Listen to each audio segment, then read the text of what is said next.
Futures. So let's just go back to the futures quickly. Big win there off the low. Here we go, man. We'll turn this one hopefully green, and we do get our Google bid at 316 as well. So that came right in there one more time to 316. So yeah, man, trade carefully. It's the midday madness. It's 11:01 right now. You guys owe us 1 minute. All right. Thanks for the great show. We'll see you guys very, very soon. Peace.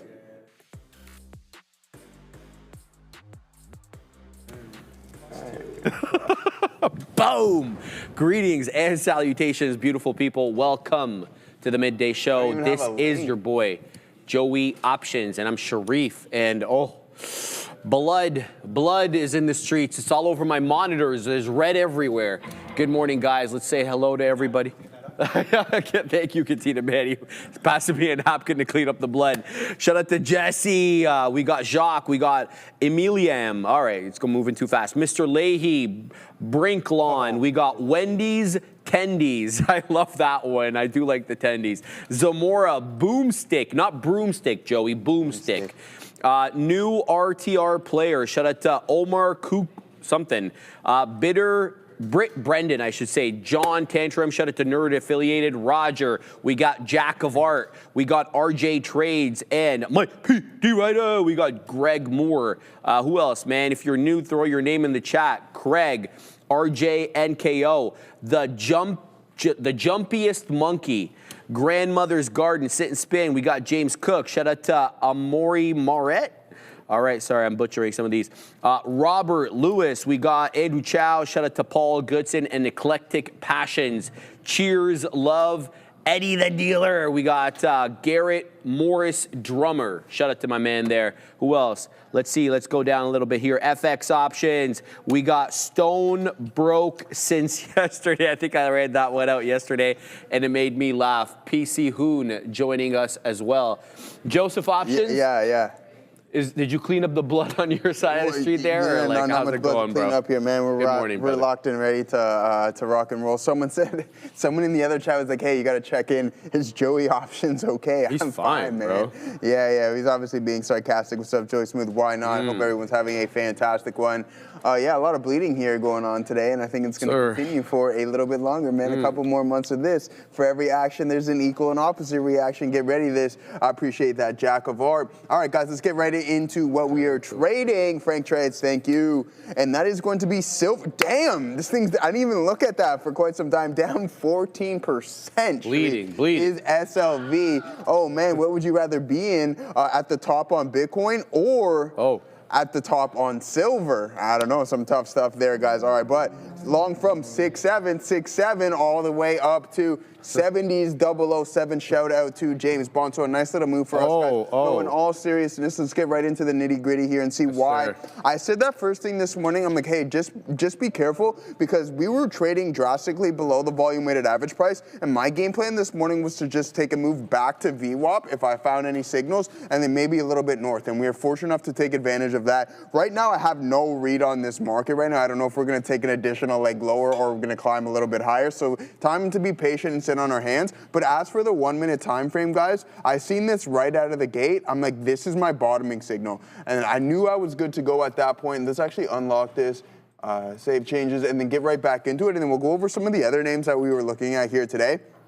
So silver, with this massive gap down, and if we go over to the HTF, the higher time frame, I was like, is today going to be the day where we fill a little bit of this gap? That hasn't been the case so far. But nonetheless, see this hammer candle right here, right below some key support levels. You have that pre-market base being formed. I see this print. I'm like, all right, wait for the pullback. We get involved, and we are fortunate enough to take this move all the way up to $70. All right, enough is enough. Let's take a look at Bitcoin. Now, Bitcoin continuing to bleed here. It's not looking too good, and I'm not going to try to call a bottom or guess at all what the lowest price is going to be on this thing. I have absolutely no idea. It can go to a level that you would never imagine, and people are like, oh my God, the sky is absolutely falling. No, that's not necessarily the case. So we have the TQQQs, SPY, Silver, Robinhood. We did get that rally right out of the gate, but unfortunately, we give back the majority of that move and then some. So not too good of a look there on Robinhood. Now cut in half off of that previous $150 mark high. Not a good look whatsoever MSTR, and then we have IBIT. Right now, currently sitting on my hands. What I'm thinking right now in the overall market, what do you think? Could this just be a consolidation phase before we take an additional like lower sweep?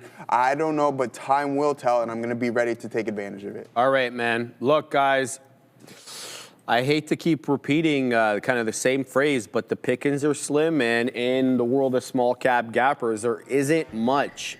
I feel like I'm grasping at straws here. CISS, the one I'm looking at right now, and you know, quite frankly, the fact that this is the best of the bunch is probably more telling us the weakness in the world of small cap gappers, at least, you know, for the ones that I trade. Anyway, where's the IWM at? Yeah, over 1%. In fact, to be honest, the IWM is the best performing major average on the day, only down 1%. Everything else bleeding a bit more. It's got some VWAP support here locally. I'm not very happy with the lower highs, whether you're looking on the 1 minute time frame, the 5, it really doesn't make a difference. The lower highs here are still dominant. Volume weighted average price on CISS, about 216, give or take. It's right at it right now with that 218 print. It's up 43%, having done about 60.5 million shares on the day. So this one is one I'm certainly watching. LIMN, I believe we were looking at this one yesterday as well. Sorry, and I got to apologize ahead of time, guys. You're going to get blackouts a bunch of time here on these charts as they still are acting up. This one also suffering from a very similar affliction, which is, you know, a symphony of lower highs. I'd like something above $1.85. I think that probably breaks this area of resistance here that we have in the low 180s, 182, 183, yada, yada, yada, something in and around that level. We also have higher lows on this bad boy, so you do have a bit of a compression pattern, but on days like this, when we're very, very weak with follow-throughs, I'm not going to assume that the compression pattern is going to resolve in the direction of the trend, which is obviously to the upside, being up 25%. You're going to see some names on there that are not small cap gappers. Obviously, ZSL, we've been trading this one successfully for the past little while. This is an inverse levered silver ETF. And then you're going to see other ETFs as well. Levered ETF, MSTZ, QBTZ, and PLTZ. Obviously, MSTZ is an inverse micro strategy or strategy ETF. QBTZ, same thing. Quantum, I think it's, which one is this? Because there's so many of them, man. QBTS, that's, yeah, D-Wave. And then PLTZ obviously is an inverse levered Palantir ETF. But you're going to see Polestar on there. This hot garbage that is in my account still is up on the day because they got some money. They got about 400 million bucks, trading a little bit lower than 16 bucks. I see a couple of bull flags on this 930 breakout there. We consolidate for a period of 20 minutes. Continuation comes vis-a-vis a breakout at 1010. Now we're doing a second consolidation phase of the second bull flag. 15.95 high. I'll submit to you it's $16. That's really resistance. I'm liking the higher lows here on Polestar. Not a bad look with that flat top break essentially being 16, which is funny because Polestar obviously is owned by Geely or Geely, however you say it, and also by Volvo. And Volvo reported earnings this morning, and needless to say, more hot garbage. I think it was down about 25% on whatever exchange it's listed on. I don't care. But this one obviously adjacent to that, as they do share a lot of parts. They do share a lot of the same IP. If you've seen the cars, you know what I'm talking about. So that's it. I don't have any trades right now. I'm not feeling particularly positive about the small caps today. So I'm going to be, you know, a little bit gun shy. You know what I mean? Yeah, like, no, that's good, man. Yeah, I'm just not liking them. Man. Just, you know what I mean? Yeah, exactly. Just be patient. Like, I'm in no rush to put on anything. Yeah. And like, guys, there's a lot of discussions that we can have. And I think that's just the nature of trading. I know we like seeing us putting on trades, but sometimes we just got to take a step back and digest what the market is telling us. And that's not getting involved with everything all the time. I mean, I have one trade here today. That's it. Well, just one and done. I could be, you may not even see me put on anything. Meanwhile, I'm looking at the markets, but don't let it lure you in and then force something that may not be there. I was talking about the consolidation zone on the SPY and on the TQQQs. Sure enough, it looks like it's going to break through that support level. Trapman, I got some at Lily puts. Bigly in the money, 1,200%, and coming. Nice work there, brother. We also have a super chat from our boy there. Our boy. Jacques Dojumier. All right, Joey, I'm up 200. I butchered that probably for sure. I'm up 275% on my MSTR puts. $127 expiring tomorrow. Bought February 3rd. What would you do? Close them or run them for the earnings? Love you all. Love you even more. And we had this discussion. Him and I were talking a little bit. Said, hey, man, if you have a multiple, lock in the majority of them, leave some for running. And who was it?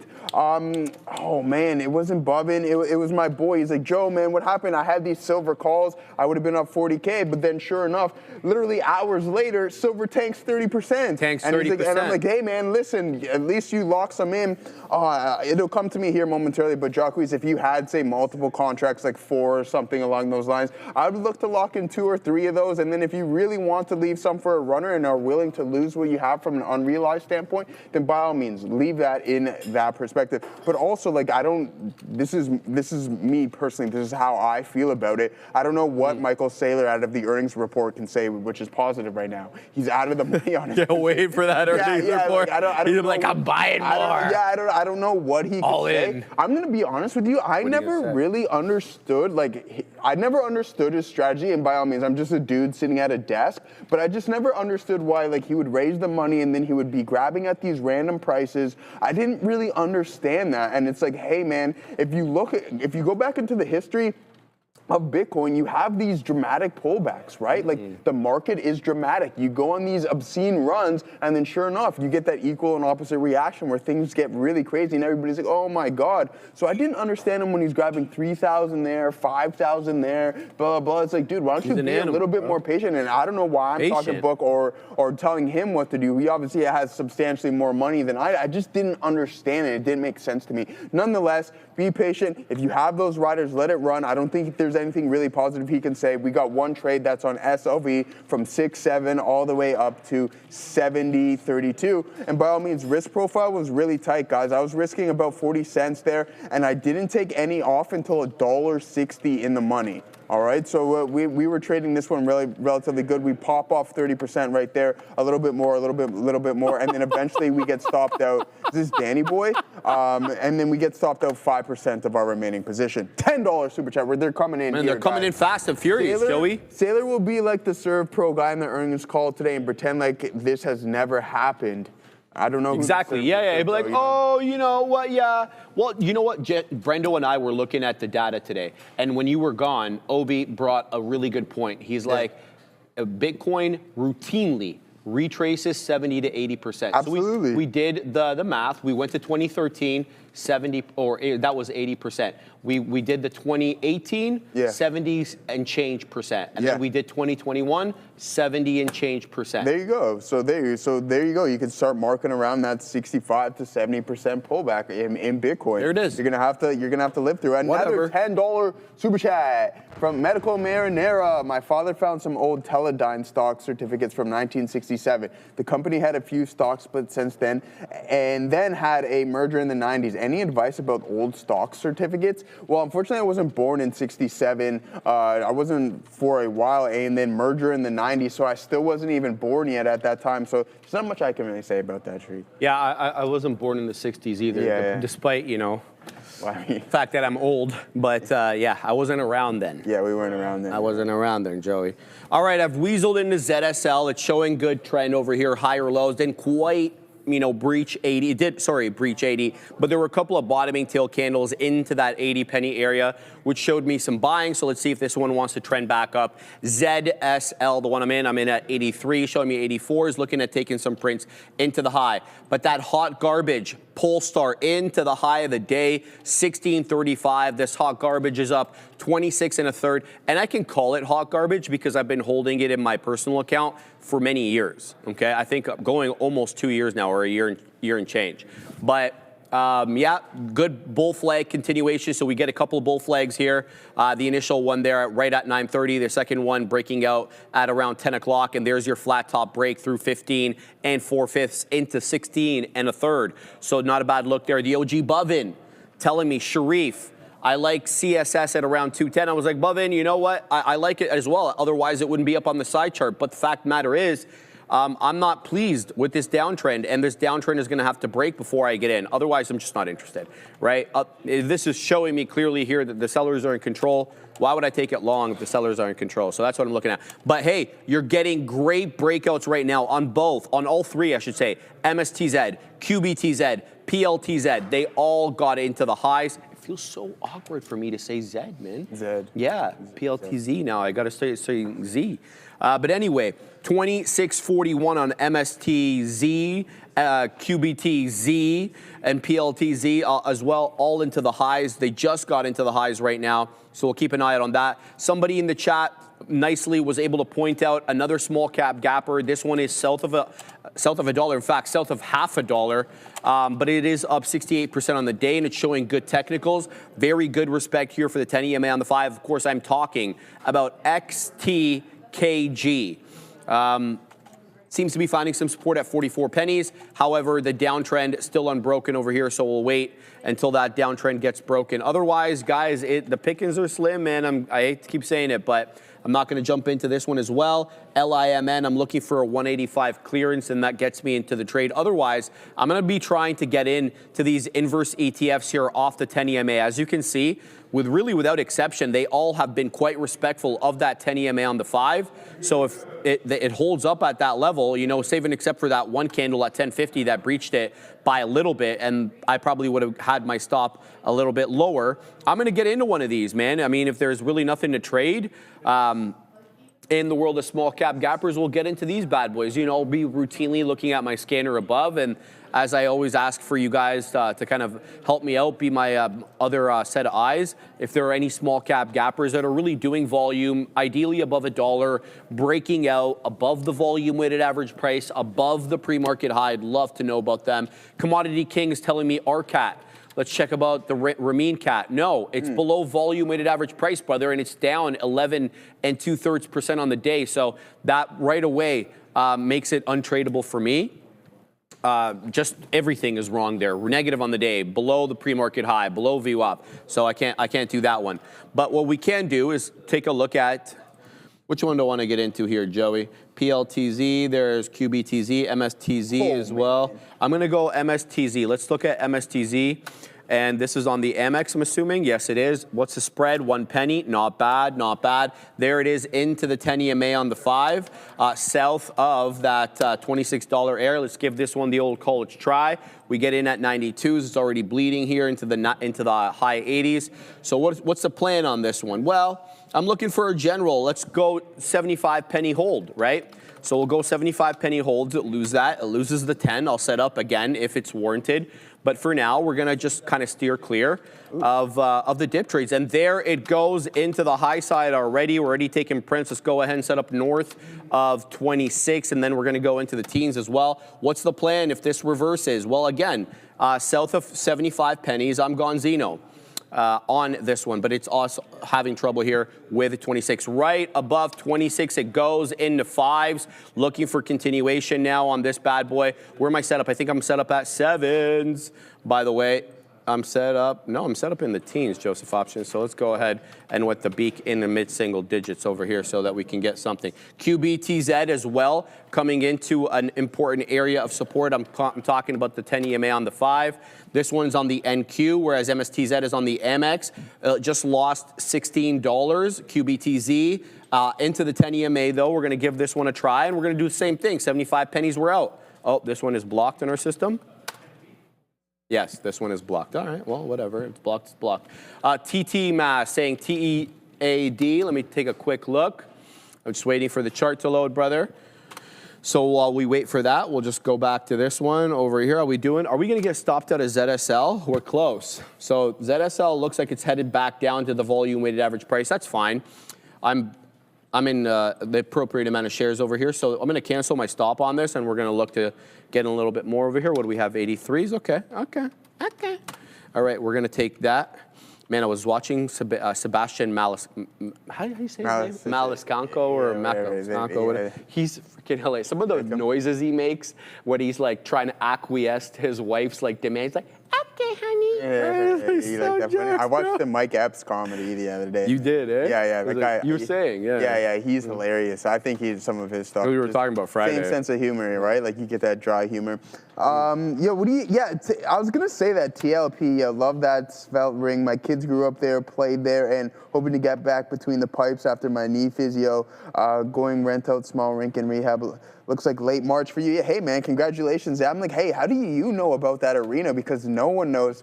That's a real barn, and that's where the dogs play. So hopefully you get back out there relatively soon. Do you play with, I'm not going to say, but initials MM, do you play with him?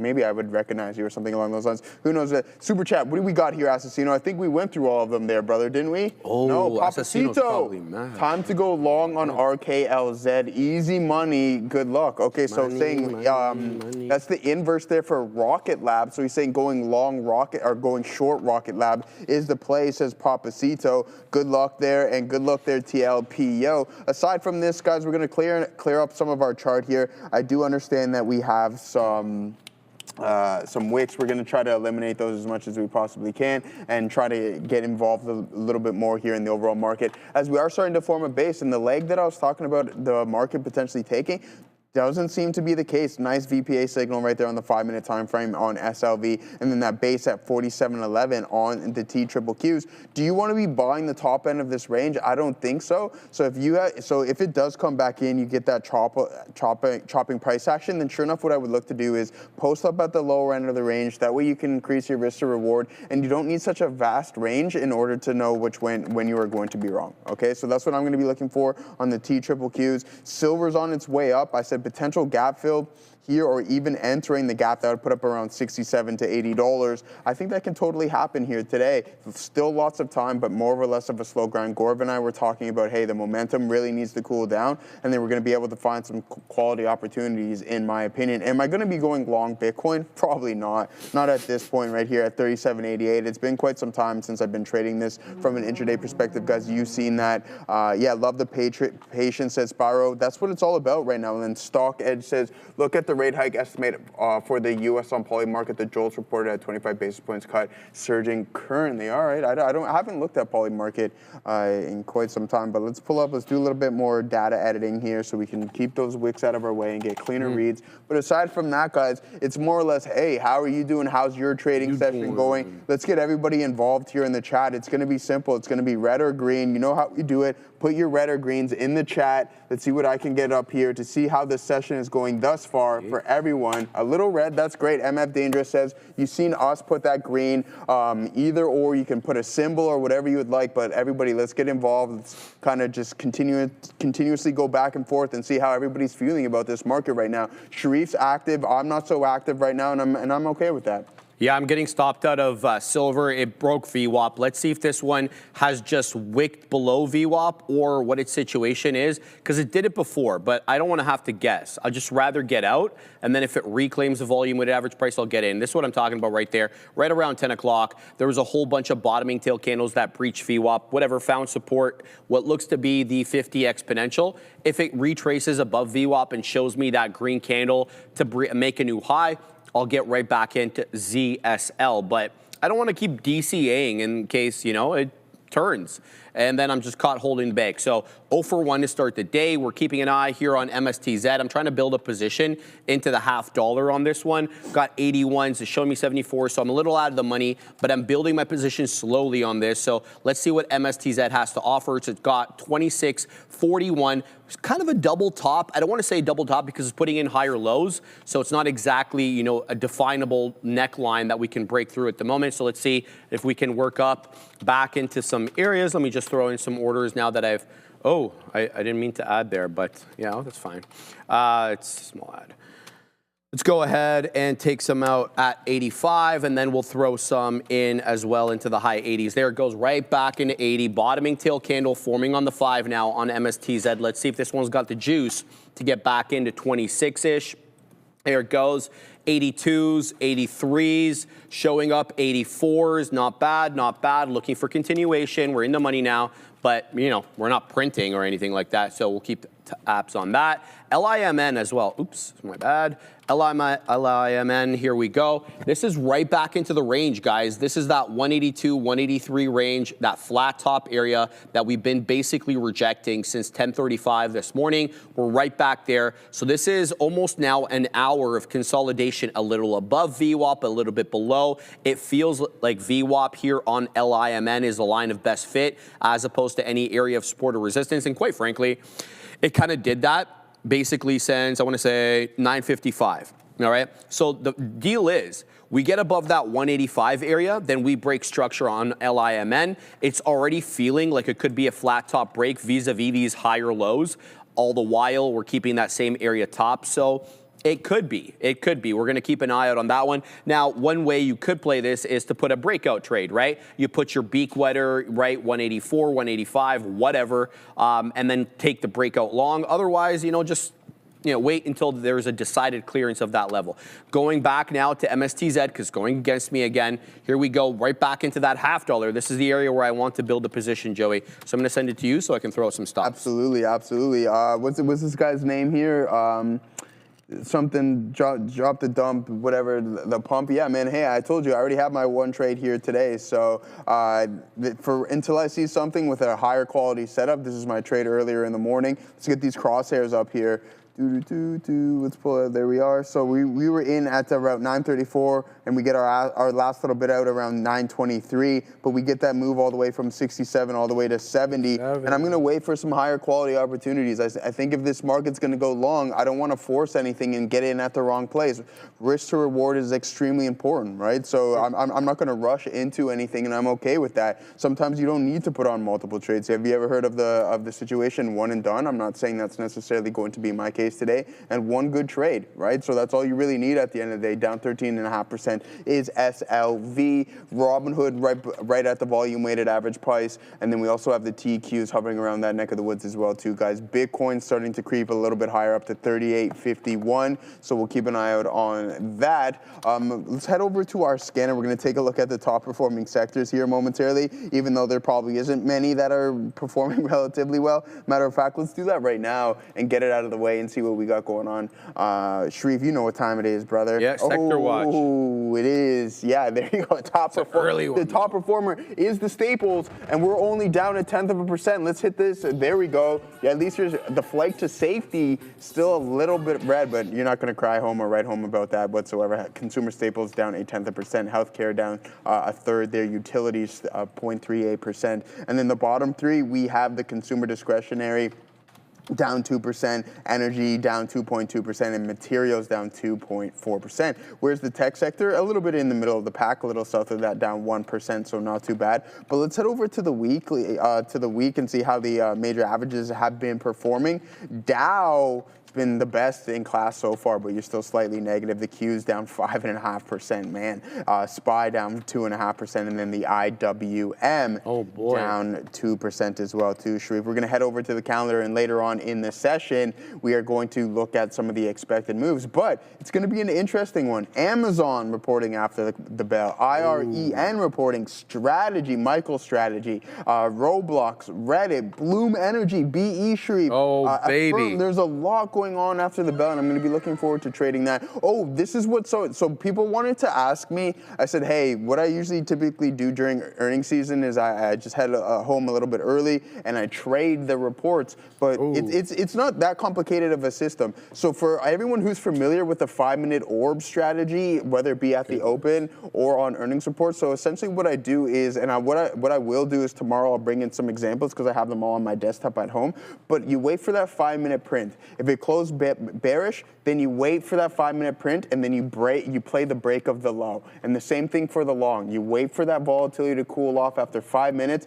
and then if the momentum is sustained, you play the 5-minute break of the high. And it's a pretty fun strategy to get involved with because the volatility is there, and then you can obviously work around that as well too. So I'll bring in some examples for you guys tomorrow, but it's literally that simple. It's a 5-minute orb on the earnings report. Sounds good. Sounds good. Got stopped out of both positions on ZSL. Well, I stopped myself out of this because I think I got into a little bit too early, but I did get stopped out of MSTZ. This one is moving down. That means Bitcoin and MSTR are moving up. It's starting to kind of break here. So I was looking at this candle on the 5-minute chart at 1050, the low of which is 25.28. We're at 25.39. I think if we breach that and breach that decidedly, we could be headed to about 24.50. That's the volume weighted average price on MSTZ, or the breakout level from the pre-market, which was $24. Let's wait to see what this one does. Already stopped me out. This is the candle I'm talking about right here, guys. On the 5-minute chart, that 1050 candle, again, the low of which is 25.28.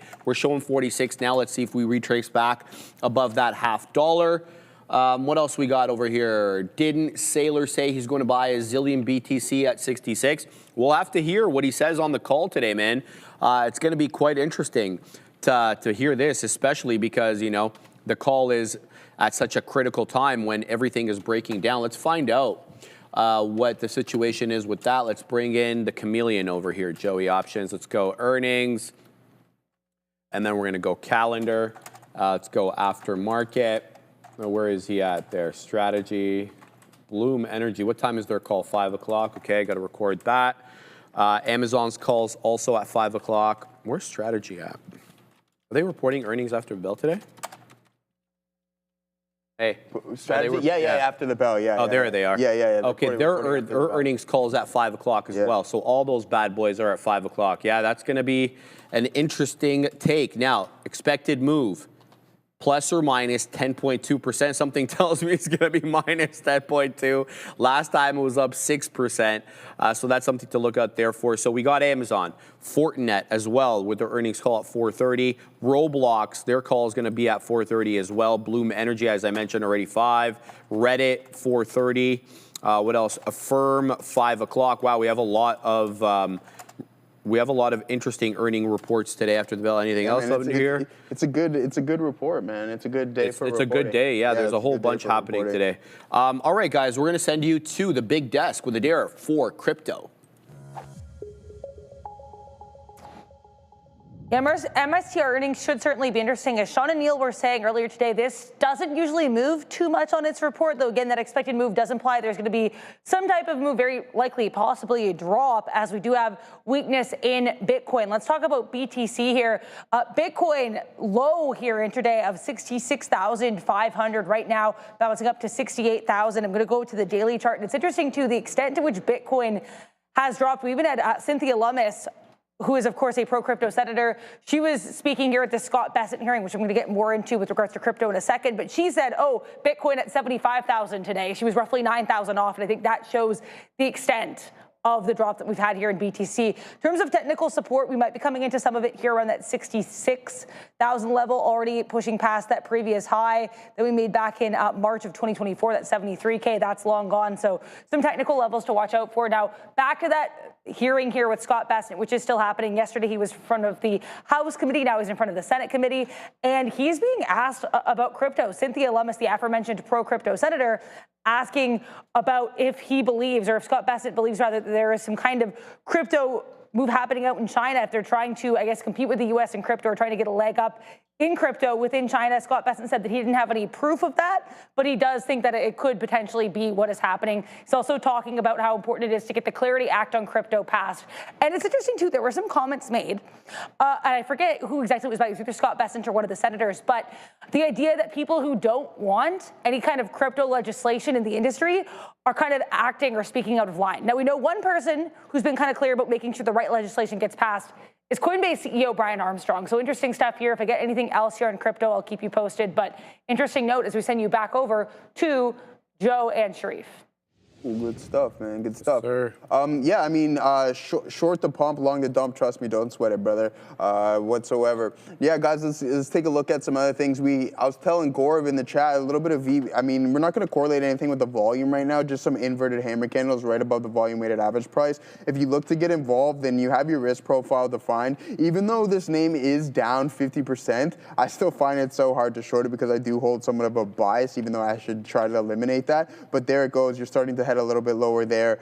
Back in Robinhood, this name was as low as $74 earlier today, so keep an eye out on that. And now silver looking like it wants to break trend as well. Let's see if we can get to, come over there. Let's see if we can get something, a trend line here. We're running right into the top end of it, so keep an eye on SLV. But the Nasdaq starting to recover here, guys, right back towards the opening price, a little bit north of that, and maybe it's going to continue to climb higher. The street was like, you know what, pre-market selling. We dumped a little bit here, and this is what I was saying to Hamster One. I said I wouldn't be surprised if we see somewhat of a recovery here today, just because this selling was really aggressive in the pre-market, and we've already seen consecutive days with aggressive selling and different names, obviously, that is. So a 47 bottom, and then now we might head towards this previous pivot high around 49, 48. So I'm going to wait for a pullback. Don't forget the downtrend is still fully intact, but once that starts to break, then sure enough, you might be able to find opportunities. And also with the VIX going up as well too, guys, there's going to be a lot of volatility stepping in. And with that being said, there's going to be a lot of opportunities. The ebbs and flows are going to be there. All right, man, we're in MSTZ, taking prints to the high side, a little in the money, a little out of the money. I keep getting pushed out because I have really tight stops on this one because, well, it's put at a bottoming tail candle, but it's south of the 10 EMA. So that is my concern at the moment. Back in silver as well, as this one is starting to form a base below the volume weighted average price. I'm looking for a curl back into the 280, 285. Then maybe we'll look for that 290 area. I'm going to give these ones a little bit more room. So let's go prior bar low on this one.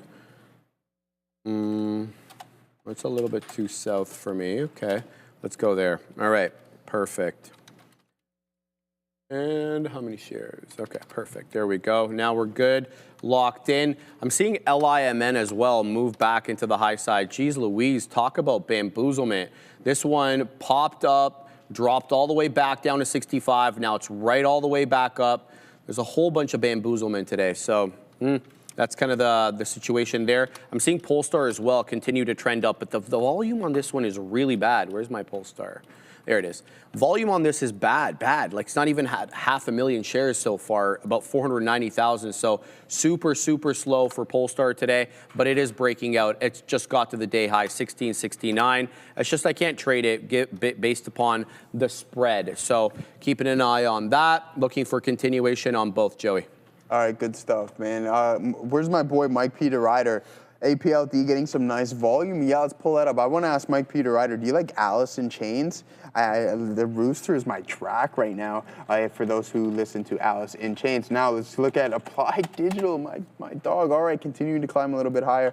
And that's the thing, right? If we are going to have somewhat of a rebound day, we want to wait. We don't want to buy the tops just yet, in my opinion. You want to wait for those pullbacks because with the volatility stepping in, you're going to get them. You just have to be patient enough and wait for them. So there's silver running into that downtrend. Robinhood, we were talking about using above this as our stop, and sure enough, you're starting to flush a little bit lower here in Robinhood, HOOD. But as for our good friend Applied Digital, this thing was going off all the market for quite some time and just climbing.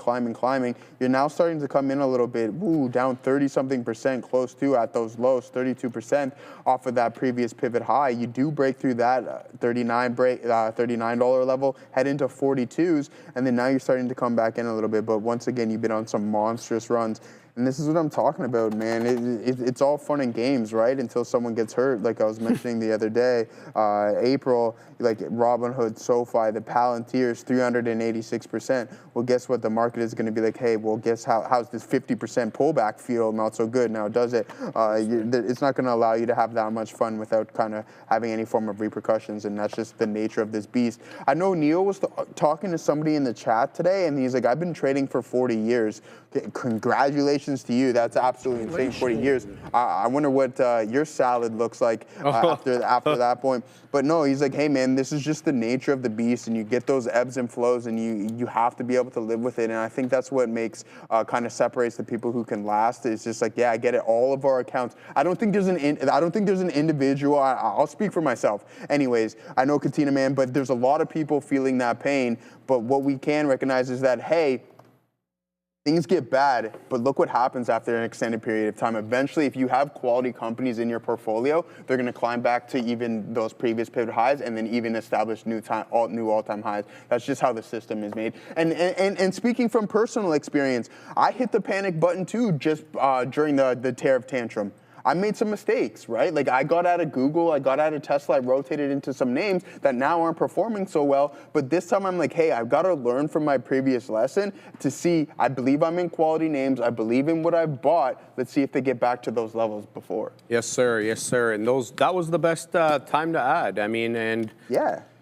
See, so this is how I feel about it, because like unless you have cash, everybody's like, yeah, it's a great time to buy, it's a great time to buy, but for some people, it's like, how are you going to buy it if your capital's already all tied up and you're just sitting into these drawdowns? So that's where I stand on that thesis. Unless you're smart, you get out a little bit earlier, or you have that consistent amount of funds coming in where you can funnel it into your account. It's like, hey, we go through this pain, because if everybody could just buy more at the lows, no one would really panic. Exactly, and then stocks wouldn't go down, because you wouldn't really need to be forced selling. You wouldn't see 50% pullbacks or anything. Yeah, and people wouldn't be going into margin. And then there would be margin calling and forced selling. So your point, very well taken. I think that that's absolutely accurate. But I also think that, that's why the strategy is, you got to leave some cash there for a rainy day.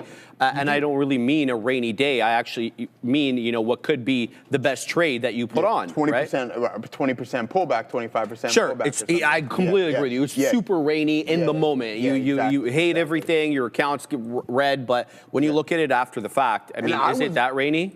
Yeah, exactly. I mean, some names are pretty tough, like 50% stocks in Robinhood. There's stuff from 2021 that'll never see those levels again. 100%. Never, ever. Like the Zooms and the Pelotons and all those things. You'll never see that. That was kind of a black swan event, in my opinion. And I was joking around this morning with somebody in the chat, and I'm like, hey, man, at least I'm sitting on 2% cash. Yeah, like well 2%, said. Like 2%, hey, bro. It's nothing. It doesn't matter. It's better than nothing, man. So completely agree. All right, we're doing it live on MSTZ. It's breaking structure. It's putting higher lows and higher highs. And here we go, baby. Let's go. I quadrupled the position into this. Just full disclosure, okay? We took way more share size than we typically take. And here it comes. Into 86 we go. We got 61s on. We're printing up on this one. Good look, good look. Finally, you kind of like, you just felt that this was going to do it. It's just like, when is this going to go up again? Because Bitcoin's crap in the bed. So we're going to start taking a little bit less out now. Into 91 it goes. Looking for the prints here. Good luck. Back into the 80s. Let me set up some in the mid 90s as well, so that I don't have to keep hitting the keys. I can just print for me. Here we go. We're going to set up some north of 26. Let's go into the high single digits. Let's go low teens as well. We're never going to wait at 14s, Joey. Or 13s, excuse me. Back into the 90s it goes, looking for continuation into the whole dollar. Good look here for MSTZ. There's 98. Here comes 99. There's 02. There's 04. Into the high we go. Well, not the high. The high is 41, but the high for me anyway, because now we're doing well on this one and we're well in the money. Let's see if we can kind of take out some of those mid-single digit order 7, 8. Nope, didn't quite make it up there. So price spike down a little bit here on MSTZ. Looking for continuation and a move above 26, but knowing full well, of course, the whole dollar does act as a level of local resistance and support, psychological that is, unless there was some technical reason for 26 to be rejecting. Looking for a continuation decidedly north. You're not getting it. You're getting mid to low single digits in that 26, and then down into the 90s we go, and it seems to be zigging and zagging. So that is a bit of a problem there. I'm also in ZSL, but I needn't concern myself with that position at the moment. Let's deal with this one, as this one is much larger. So sorry guys for the symphony of triangles there. It's kind of convoluting the entire chart, but I was layering the orders almost at every other penny. So that does kind of create that blotted look on the chart, and I do apologize. Back into the single digits, 5, 6. Can we get a little bit higher, bro? Give me 11s or something. Show me that you're clearing 6 by a little bit more here. It's not. It's still dilly-dallying, a little above 6, a little bit below 6, 26 that is I'm talking about. So sorry for if I didn't make that clear. So that's my situation right now, Joey. I'm looking for that. I'm disappointed as well that I got shaken out of LIMN, because that one has broken trend and it looks like it's at that 188, going on 190. But we're going to keep that one on watch. We're not going to jump into that quite yet. So we're trading MSTZ here, guys. Nice move back off that, I want to say 25.5, even though it did breach 25.5 on a wick basis. It didn't close below it, and here we are trying to take out 26, having trouble with the whole dollar. All right, man. Silver continuing to climb a little bit higher, guys. Robinhood did breach the volume weighted average price. $10 super chat. Mine would be Rick Well, MSTZ is easy, just like. Oh, okay. Whoa. I'm not gonna. Yeah, good thing I didn't finish that. Yeah, I read that one quick. Patience. Yeah. Hey. I mean, it depends on how things ended there. Well, it depends on who your ex was, too. Yeah. So, I mean, I don't think that's ubiquitous. Yeah, exactly. Some people don't even want to make that phone call around his neck of the woods, Sharif. I was telling Brendo yesterday, my ex, this was a lot, because PayPal was in focus yesterday, right? Yeah. So this was back in, I think, early 22. Yeah. She's in at $321 on PayPal. Oh, that's good. $321, brother. Okay, all right. Yeah, she was asking me at the time, like, do you think, I should get in such a big company? And I was honest. I was like, no, sell half your position. It's on a downtrend. If it breaks this level, sell the other half. Yeah. And then I went to find out. What was the price roughly trading at when Oh, I can find out, because we got the date of the message, right? I can file. Go back and look. But I was as honest and as forthcoming, you know. If you wanted to, you're gonna give somebody bad advice. That's bad juju, and that's gonna come back around. It's gonna come back around. I mean, hey, I mean, you could have been like, hey, buy a lot more if things went sour and everything wasn't good, obviously. But obviously, you don't want to do that, man. Bad juju is no, that's just bad juju. You're asking for it there, bro. Yeah, bad karma. Imagine you said, just buy. Yeah, just buy. Pile in. No, I would never do that. That's not my character. You don't want to do that. That's not your MO, is it? No. All right, guys. Yeah, let's move forward and take a look at some more names here. We went over the earnings. Let's head into some of the expected moves, options, AI, and see what we got going on. Because I'm just looking at the market. I'm waiting for this TQ's pullback, and then if we hold, if we hold the 47.86 mark on the TQQs, then I'm gonna look for a long. So we're gonna have to be patient. You're gonna have to sit here, be patient with me, and then we're gonna get involved if that level comes in and it holds. But we're going to start things off with some strategy MSTR expected moves here. And then we're going to correlate some things with the options. I think it was like 10.2%. We just looked at it. 10.2%? Yeah, let's see what the options chain is saying to us as well, too. Sharif, how the options market is feeling about Michael strategy. MSTZ is rocketing here, Joey. Okay, so it's rocketing, bro. Yeah, like Robinhood selling. Oh, my Bitcoin selling. This thing is getting absolutely lit up. $120 mark. There's 7,222 contracts right there on MSTR. It hasn't even reported yet 228% at the money IV, but Sharif was saying around 10% or so. Yeah, that's what Market Chameleon was saying. Yeah, 8.4% here, so not too bad of a look. Let's head over to the ZON AWS. We may as well just call this name here. It's looking at a little bit wide, 7.3% expected. Beat or miss, Joey? On cloud, on AWS. Yeah. Oh, I think they double beat. Obviously, EPS. Yeah. But I think just Google Cloud's dominance, I wouldn't be surprised. I saw that. That was crazy. It was insane. Yeah, I read that whole report. It's insane. I think that considering Azure came in a little bit lower, I wouldn't be surprised if we miss on a couple of bips on Amazon Cloud. I agree. Too. I agree. Right, so that's where I stand on that one. 7.3% expected move there on Amazon, brother. All right, man, we're doing it freaking live. Here we go. We're taking out the third of a dollar. I just went to beak at 33s. I've got 61s on. Next is the 40s. That is the day high. 26.41. We're a couple of shekels south of the day high, and my chart is littered with triangles right there, because all those are beak wetters. We're looking for a high day break. My next profit taker is above high day, so I don't take more money out unless by definition we clear that high day. And here we go again into 37s, Joey. At 38s now, high day 41, looking for continuation above that 41 penny area. Alas, though, this could be a triple top. Right? Take a gander on the 5, 1030, double top there, rejects. And then you get a reversal candle, 1110. And here we are, right back at that high. Can we clear it? Can we clear it decidedly? Get above that $50 area. Why are you laughing? What's going on over there? Shane W. in the chat says, will Sailor turn up to MSTR's earning call tonight? Bro, Sailor's going to sail off the end of the earth, bro. Gonna go That's what he's like going to do. That one guy who lost like a couple hundred million on the silver trade. Remember the guy? Oh, yeah. That was tough. And whose buddy who went missing? We couldn't find him. Yeah, couldn't find him for some time.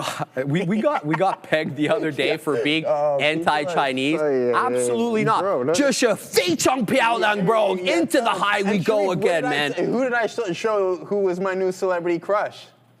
Remind me. Peggy Goo. Peggy Goo. There we go, bro. So, don't talk to me about any of that stuff. Get out of here. We got a new high a day on MSTZ. There it goes into 47, baby. Let's see if it can clear the $0.50 now. We got 61s on. Let's see if the continuation can come in. It's a very aggressive move up. Nobody even noticed that I just busted out some Mandarin, man. Nobody even the chat didn't notice either, bro. Bunch of crap. But there we go. Looking for that $0.50 move. And new, yes, other Zik. Shout out to my man, other Zik there. He knows what's good. No, I'm looking for that move above the $0.50, guys. Otherwise, I don't take any other prints. We're going to let this one bleed its own blood. Otherwise, we're going to look for the move back up. We don't have too many outs left on this bad boy.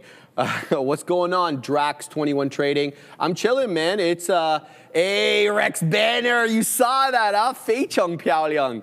Yes, okay, he caught it. He caught it good there. All right, man. I've been meaning to bust out more Mandarin on the show, Joey. Bust it out, man. I'm gonna be busting out more Mandarin because we got called the R word yesterday, and that displeased me greatly. No, we both got called it. I was talking to that person as well, and he's like, he started quantifying our level, which was really funny there. I hold no form of that whatsoever, man. What'd you say, Fabian? Okay. Oh, Uncle Sheriff, is that why? All right. Guys, topping tail candle into 26.5. The triple top is on now. On MSTZ, it's bleeding. It's bleeding aggressively. I'm so happy we unloaded the position there. Look at this, guys. This could be a triple top. Generally, we know the levels aren't going to all be the same, right? You know, each one is going to be in and around that same area. But what a move down here on MSTZ. Aggressive. Let's see if it picks up. What? Stop laughing. You're making me distracted. Let's see if it picks up some support here at 25.90. Why? 25.90, 10 EMA on the 5. It's been kind of respectful of the 10 EMA at times. Obviously, the latest retracement where I got in was a 20 EMA bounce and or a 50 penny bounce. Who knows? But we're going to keep an eye out on this one. And if it's warranted, I'm going to add into the position. But I need to see a trend change, not a topping tail candle followed by a red candle to make a new low. That's not exactly a glowing endorsement to go long. Aggressive, says Stock Ed. Oh, man, aggressive central, man. That's just kind of what we are around here. Anyway, Joey, what do you got?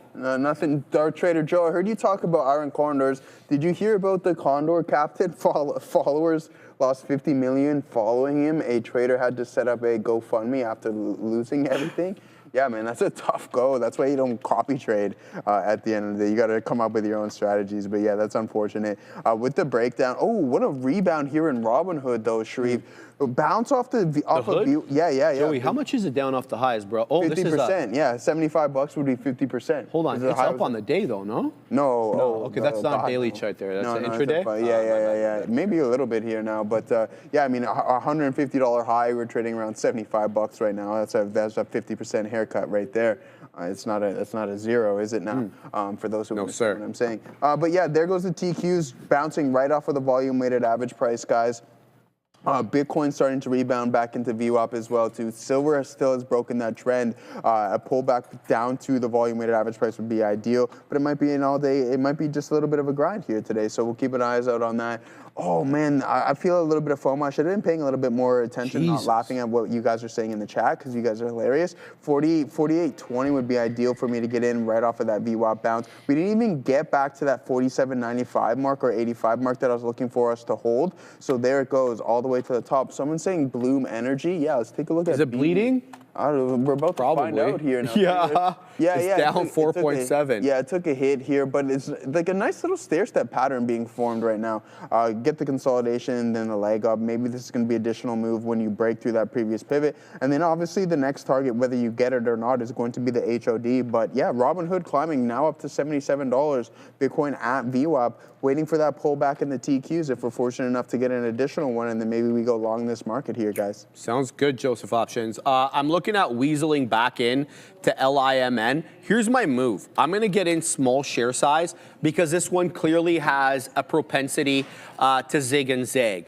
So if it's going to zig and zag, I want to pick it up off more key levels, okay? So your boy's in at 86. That's not my ideal print. Here's the deal, though. We're going to get in. Let's go ahead and put a dip trade for 81. I also happen to like 75, so we're going to set up something a little bit north of 75 because we know it gets to be a crowded trade. So I'm looking at LIMN. So this one, let me bring in the black charts over here and make the case to you guys. Oh boy, here we go. Hold your breath, Joey. Oh man. Oh boy, here we go. Who's this? All right, here we go. Good, good, good. It's not immediately panicking. The chart's not bad. So I'm liking this higher low situation. Now, if you are going to get in based upon this higher low situation and you want the levels, the price action to hold to the T, you're going to be sorely disappointed and you're likely going to be out of the money. So that's why I'm getting in little by little. I'm trying to build a position into this with this higher low trend in mind, all right? In at 86, show me 85, looking for 81, looking for 75, and then we're gonna see if this one, number one, can clear 90, right? It's had a lot of resistance at 90. It only spent about, I would say, 15 minutes. These candles here, 945, 950, 955 above 90. Here it goes into 87. Okay, no, not quite yet. I don't have any profit takers on this one. I had a bit of a bias that this was gonna drop back down, and that's hence why I threw in some orders. But we're gonna put orders to the upside in case this one does catch a bid. So let's go ahead and wait south of 90 as well as north of 90. We're gonna put 93s, knowing full well that this will likely retrace a little bit before it looks better. As that one develops, let's go back to MSTZ. I'm all out of that one. Got out the rest at 82s and now down into 56. Let's watch though for a 50 penny hold. This could be a bit of a range, guys. It's pardon me. It seems to have support. Again, not on a wick basis, but on a closing print basis at that 25.50. So if it's going to continue to find support at 25.50 and then show me another candle subsequent to make a new high, I'm going to trade it as such. I keep looking for, that continuation above 26.5, which is not forthcoming. We're $1 lower than that right now. So again, I'm going to wait. Let's see 25.50 hold up generally. A couple of new prints, maybe a print on the 5, a couple of prints on the 1 that kind of trend above the prior candle and shows you that, it's holding that 50 penny area. I'll get right back into MSTZ. But it does feel consolidative, albeit a dollar consolidation area, range, sorry. 26.50 to the high side, 25.50-ish to the low side. It's not going to be, exact by the penny, but there you go. You're getting that bottoming tail candle again at the $0.50. And there it goes into 2/3, quick as you frickin' like. It did it here. It did it all over here. I mean, by here, I'm talking about 1040 to about 1055. It did it again. I got caught offside here, went negative on it. Now we're positive on this monster over here, 1125, until it made the first 5-minute candle to make a new high at 1140. And it's doing it again into the 70s. It goes 2550, at least locally, is an area of support. I'm pretty sure I'm not the only one seeing that. Otherwise, you wouldn't be seeing so many people punching into it and it punching back into the 80s. Let's go back to LIMN. I've built the position here. Now it's bleeding its own blood, of course, right down to the low side. If it loses the 1130 candle low, which is $1.65, I'm gonzino. But I'm going to build my position into this with the idea that this is a range, and I want to take it above 190, Joes. All right, man, good stuff. I love the chat, man. You guys are out. They're undefeated. They're typically undefeated. It's so funny. Like, I'm a dry humor guy, like The Office, and people just do nothing.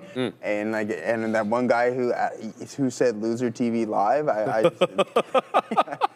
just find that stuff so funny, stupid. Man. Selena's like, it's so dumb. Like, it's not even funny. Yo, does Selena watch a show? Which one? This. Oh yeah, once nice. Yeah, watching, she comes. But she has obviously no idea what's going on. Or on those but she punches into stuff like she's in Walmart, Target. You punch her. Yeah, she's in XLF, Walmart. She's in XLF. Yeah, XLF, Walmart, and something else. I don't even know. Oh, she's printed on Walmart though. Yeah, she must be really happy. Walmart. Yeah. She, you know what she said to me the other day? She wanted to sell everything in the account to buy like some materialistic thing, and I said, don't ever text me that ever again. I'm like, don't ever, ever, you know what I mean? Just save me the pain. Yeah. So anyway, that was insane. So yeah, all right. The chat just respond all at one time. Yeah. Oh my goodness. Oh my days. This is how it goes. So yeah. I think you said it from a loving perspective, obviously, in the fact that you want her to hold on to her gains. Yeah, right? obviously. Yeah. So yeah, exactly. That's so Jesse, funny. yeah. So yeah, there it is. Sorry. Yeah, no, it is funny, but yeah, just like Ramin that one time. What did she want to buy? Dude, I don't even know. Some clothing stuff. I'm assuming it's like expensive that. as hell. If she wants to sell the portfolio. Yeah, exactly, to buy it. I'm like, it hurt depreciating my... asset. Yeah. Depreciating something that has no value, essentially, whatsoever outside of what all the materialistic Well, everybody things. cares about, having racks and racks and racks. They'd rather, have stuff that they can flaunt. Oh, yeah, I'm just for saying, what? bro. For what, though? For what? I don't know.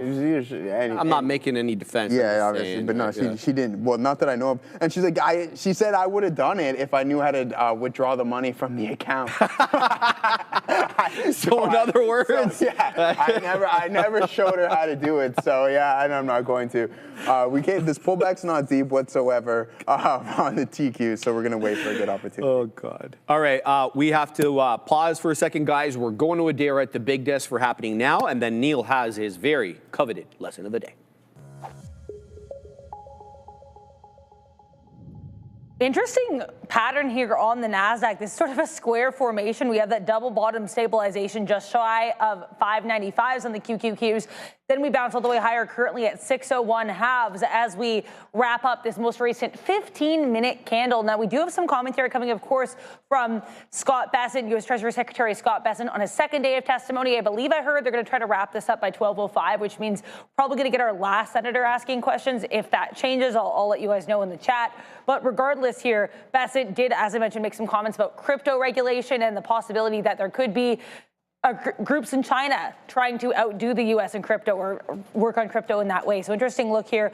I do want to also mention comments from Fed's Bostic, though. As I mentioned a couple times, Fed's Bostic is not going to be at the next Fed meeting. He's stepping down before that Fed meeting. Either way, though, he's saying that he thinks the moderately restrictive rates that they have right now should probably stay in place. I want to talk here about Google. GOOGL here with earnings. This fun little infographic featuring, of course, CEO Sundar Pichai shows the distribution of its revenue. Still over 50% here with Google Search and other. Then you've got YouTube ads making up about 10%, Google Network just shy of 7%, Google subs, platforms, and devices just shy of 12%. So here's kind of how the Google revenue is distributed. But the market didn't care about revenue today, guys. The market cared about the fact that Google's CapEx guide was a little bit higher than maybe people were expecting. To be clear, much higher than people were expecting. So that's, I think, of note here with GOOGL. Other earnings on watch included Qualcomm with QCOM CEO Cristiano Amon just making comments the last couple minutes saying that there's not a demand issue, it's a memory supply issue because customer demand is apparently very strong. Last but not least, Amazon earnings on deck tonight. After the bell, we're expecting EPS of $1.98 and revenue at a whopping $211.45 billion. Will they beat? Will they miss? You can find out with us right here, 4 p.m. Check it out, guys. And I'm continuing to provide live earnings coverage and fun infographic updates on X at TTV Research during these post-market earnings shows. So stay tuned there and stay tuned for Neil. Because, Neil, you have a lesson. Can you tell the people what it is? No, I can't.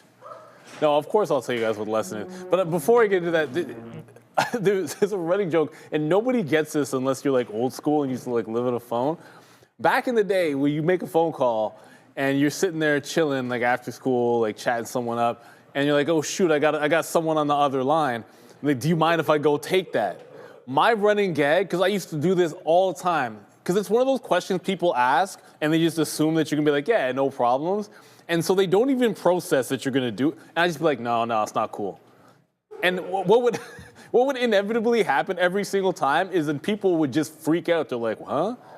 Oh, you're allowed to say no? I'm like, yeah, you're talking to me. And then they'd all freak out. And I tell them it's fine. I just like to mess with people like that. But you don't want to get messed with in the market. And we talked about this yesterday. I want to have a different context. Yesterday, I sort of talked about how in a more volatile market you should maybe look at measuring yourself and how we can define our performance by looking at a month and comparing big days to losing days, that kind of a thing. Today, when we look at this volatility, everyone's like the sky is falling, correction territory, all of this stuff where tons of stocks are in bear territory or correction territory, and volatility is whipping people around and some traders are having issues with it, or maybe you're having trouble trading. We say get specific, but I believe in like the whole practice what you preach, and I don't know how easily this has come through because the morning gets crazy, and there's a lot of executions and all that stuff, but in the midst of this, I'll tell you right now, when I say in this type of volatility, okay, well then maybe just take a few less trades, be more particular about your setups or patient. I hope it's easy to see that happen in the morning show. Because there's plenty of times I don't mind. Like I'll trade 7, 8 different symbols. Usually I'm looking for a specific setup, so I might just trade it once or twice. But the last few weeks, I'm talking the last couple of weeks, half the number of actual trades for myself. Like I'm looking, today is the best example of it. IBIT today doesn't come to my A+ level. That was my setup, was 1 or 2. So it doesn't go to the A+, I take the B setup, which ended up being, it turns out that it was an A, but to me it was the B setup, which was not pressing in here. So 1 short, 1 shot, 1 trade. I do reload it at my same price, not averaging in or anything like that. It bounced one time and then I just reloaded it right off the same price area. And it's on the higher time frame. And then I go to the second stock that I traded today, and it was Intel. And granted, I liked Intel underneath the 48.5 zone, right? So if I'm like short underneath here, I take my shot early, kind of a small hit because it started working, sit it all out. I missed a turn. I did try the mean revert, I missed a turn. What happens? It gets back underneath 48.5. So I start shorting the lower highs again. And by the way, I twice keystroked out of this stupid thing in reverse long on a short position, which thankfully each time I kept getting out flat, but it's like that's silly that I did it twice. But again, only trading it when specific condition is met and only trading it down. And that's 2 for 2. And then we go over to, and then I'll show you just one more, and this is different because ZSL, I've been saying this all week. I want one thing, downtrend, trend reverse, and then play the long. And ZSL, exactly the same thing. Now, this one's even crazier because every single day for the last 6 sessions, I have taken a mean reversion trade on ZSL. I have taken 1 trade on it, well, 3 days on ZSL and then before that on SLV. Regardless, 1 entry, 1 reversion trade. I haven't lost yet, so I make sure that when it happens throughout the day, and I don't care when it happens. It could happen late in the session. Once it was at 11:45, I didn't trade the stock. It didn't get it till 11:45. Another time it happens here at like 9:45. So it's fine. I don't know when it's going to happen throughout the day, but you wait specifically for that. We talk a lot about, oh, I have 1 more trade that I've made today. BMNR. So when I left you guys, I'm like, well, ETH at 20,000, if that coincides with BMNR at the volume weighted average price, I'll take the shot short. ETH testing 20,000, BMNR at VWAP, so I take that short. And so when we talk about being specific, it means not trying to find too many things that are crazy and out of the wild that don't sit within your purview. If it's not something that was A, part of your plan, B, part of your paying setups, then you don't have to do it. But today, I was probably more patient than I've ever been because of the increased volatility. And you know what? What it's going to mean sometimes is you might not have all of the biggest trades. Like look, obviously this would have been fantastic as a trend break.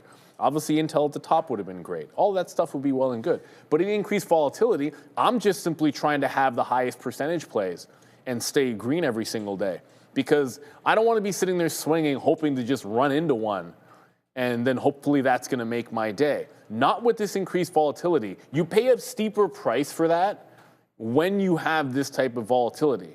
When you're in a more relaxed, range-bound market, you can get away with that kind of thing because you're probably not going to you might take paper cuts when you're doing your swings and then eventually one's big. But when you're risking that you're going to get smoked just to try to run into one, it doesn't work out when there's increased volatility. So there's nothing wrong with being more specific, but when it's one thing to say it, it's another thing to mean it. Because it will mean that sometimes it looks like an A+, but that wasn't part of my plan. Where I sit there and, you know, on ZSL, for an example, it's like, okay, but then why am I not short this? Well, because I favor the one direction. I'm favoring silver shorts with ZSL long, so I'm just simply waiting for the breakup. Because I could have this, I could be short here, I could be short there, maybe I could trade it in the pre-market, all of that. But I'm a one-shot deal after the bell and a trend break, and I pick the direction that I prefer, and it's worked. So instead of trying to find 5 more entries on ZSL, I just take 50% more than I did the day before. You know, just slightly take a few more shares every single day that it continues to work. And that's the way that I want to play it. So we talk about being specific a lot. I just want to show you that it's something real, because ultimately you've got to find your own journey. I saw the good conversation about copy trading. The thing about copy trading and why it doesn't work is, well, most traders are not going to tell you the specifics and have a binary, this is why and where I'm going to get in and I'm going to follow all my rules and all that kind of stuff. Most traders just aren't built like that. That's actually more rare than anything else. And then on top of that, your risk tolerance might be different than the trader. Your ability to execute on time is going to be vastly different, so your prices aren't going to be the same. Some traders like to average into trades, and you cannot copy trade someone that's averaging into a position because it's impossible to accomplish in any real sense. So you can work with key levels and you can work with direction and that kind of thing, but you have to find your own execution strategy and then be specific to that. And if you haven't found it, that's okay too. It just means that you're in the process that a lot of traders are in, which is discovering what works for them. And when you're in that mode, try not to be losing a bunch. So I tell you what how the lunch is doing, but I haven't cracked it. It looks like you can see the pasta. It's like spaghetti, I guess. And then we got the little meat sauce bolognese there, some vegetables. It looks pretty solid to me. So enjoy your lunch. Enjoy the rest of the midday. Good luck on the rest of your trading. And BMNR is almost at the low of the day already. There you go.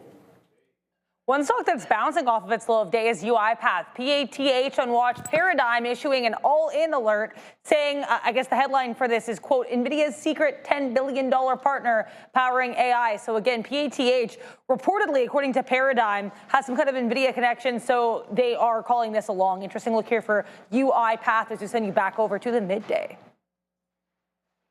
Yes, thank you very much. All right, we got a bunch of super chats, so we got to go through them. Let's start with the most hilarious one. Shout out to Danny, boy. Yeah. We all chuckled aggressively when you sent this one. My ex-wife withdrew a bunch of money from her 401k to buy a car. She then proceeded to hit everything but the lottery in that car. The $25K she spent was a rolling debt box worth $8,000 less than a year. Tell me how you really feel, Danny boy. Thank you for the $10 super chat. You guys got a lot of love there. Axel F107, Neil, you stay rocking the quarter zips. You trade with style. $4.99 super chat. Thank you very much, Axel F107, sending love Neil's way. Then we have Adam James. Oh, the spicy one over here. Shout out to my man Adam James. $5 super chat. SoFi, RSI hit lowest levels in recent history in the low 20s. If the market doesn't completely tank, SoFi is Rip City from here, in my opinion. Gift under $20. Say less, my man. We're going to take a look at SoFi. And do we have the RSI? Yes, I do have the RSI up here. What are you laughing at, Joey? Bro, I love the chat, man.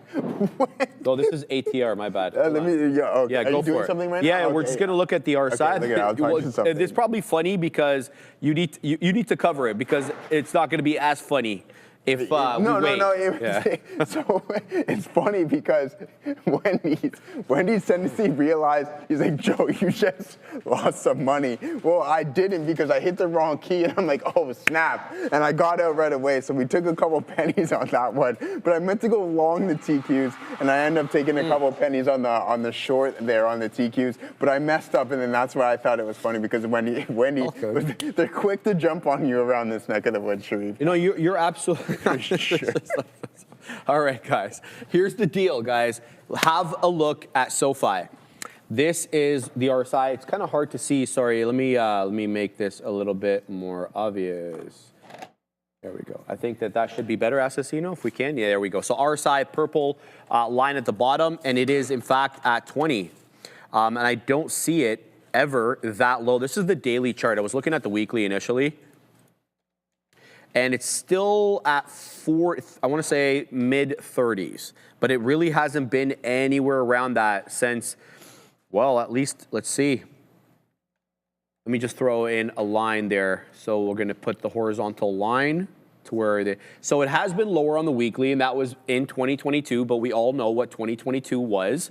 It was a very bad year. I just have to pause for a second because I'm taking a whole bunch of prints here on LIMN. There we go. Let's set up a little bit more at 87s.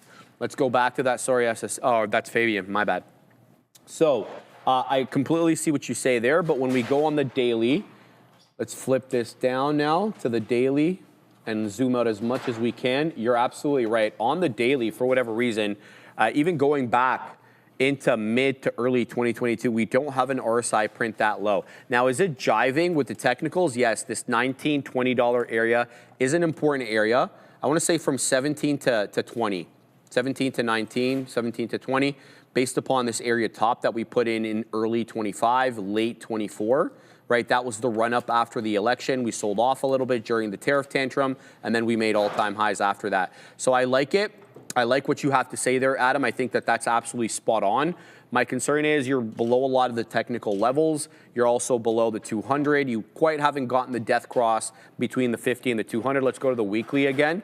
Let's just see where we are relative to the moving averages on the weekly. Yeah, you're below the 50, but you're well above the 200 on the weekly. I like what you have to say there, Adam. Bang on. Thank you for pointing that out.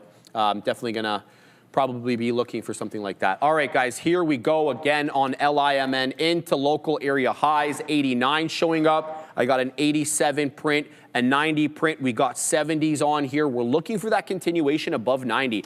And it has been a tough continuation, let me tell you, because we haven't had anything above 90 since the candle at 1010. We're at 90 right now. Let's see if we can get a little bit above 90. How many shares do I have? Oh, yeah, we have plenty. Okay, good. So we'll throw in some orders there. Let's see if we can get above that 90 seller. So it's obviously a hidden seller here. There's only about 1,000 lots, Fabian, on the gateway, 757. On RB, NSB has to about 267. So we know that there's going to be some hidden selling at the 10 penny area. We can just see that. My concern is, though, are there any other bigger orders north of 90 that are going to keep us down if we get into 91? Are the shorts going to stack their orders? We'll have to wait and see, but definitely keeping an eye on this one. LIMN built the position into that area low because it was making higher lows, and now we're trying to for a flat top break. All right, good stuff there, guys. Yeah, so we're involved a little bit here in some TQs. I was talking to Gaurav yesterday. Let's see if this works. I'm really small in size here, and we're going to give this a lot of room, 50 cents to be exact. And if we lose on it, then so be it. But I'm thinking that we can maybe get a little bit of a grind as we are holding on onto the volume-weighted average price. So we'll keep an eye on that, and we'll pull it up here momentarily. I mean, we can risk a little bit here just due to the fact that this was a solid one for us, holding at $1.60 ITM. It's a Spyro, man. That's what it is. Sometimes you hit the wrong key, but we hit the right key at the right time sometimes, and that's all that really matters. We have a little bit of fun with it.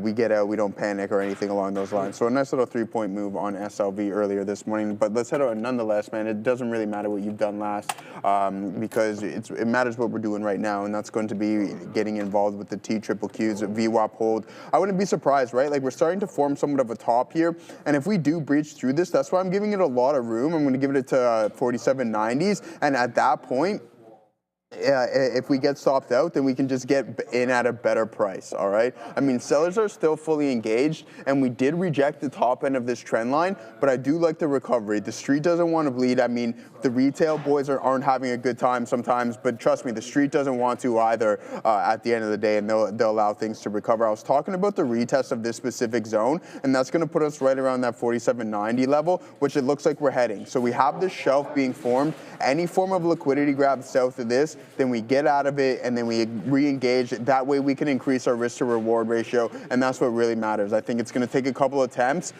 throughout the day to get these things working for us. It's not always just enter and then things go right away. So yeah, that's what we got going on. We're currently 10 cents OTM right now on the TQQQs. We're going to hold it for 50, maybe even 60 cents, considering the size that we have going on right now is relatively small, and we're not going to worry about it, all right? Bro, so what's up? Sorry, no, go ahead. Oh, okay. Oh, okay. Yeah. Joe, your TQs might break below, well, TQs won't, the SPY might break below that level. And one, you might be right, and that's what I told you. I'm prepared to get out. I know where I'm getting out, and then if there's anything that displays itself for me to re-engage in this situation, I'm going to do so. I like us right now at the volume-weighted average price. Maybe even I get out a little bit earlier, but we don't want to hit the panic button too early. We want to kind of stick with those, hold these for a little bit longer, smaller size, longer holds.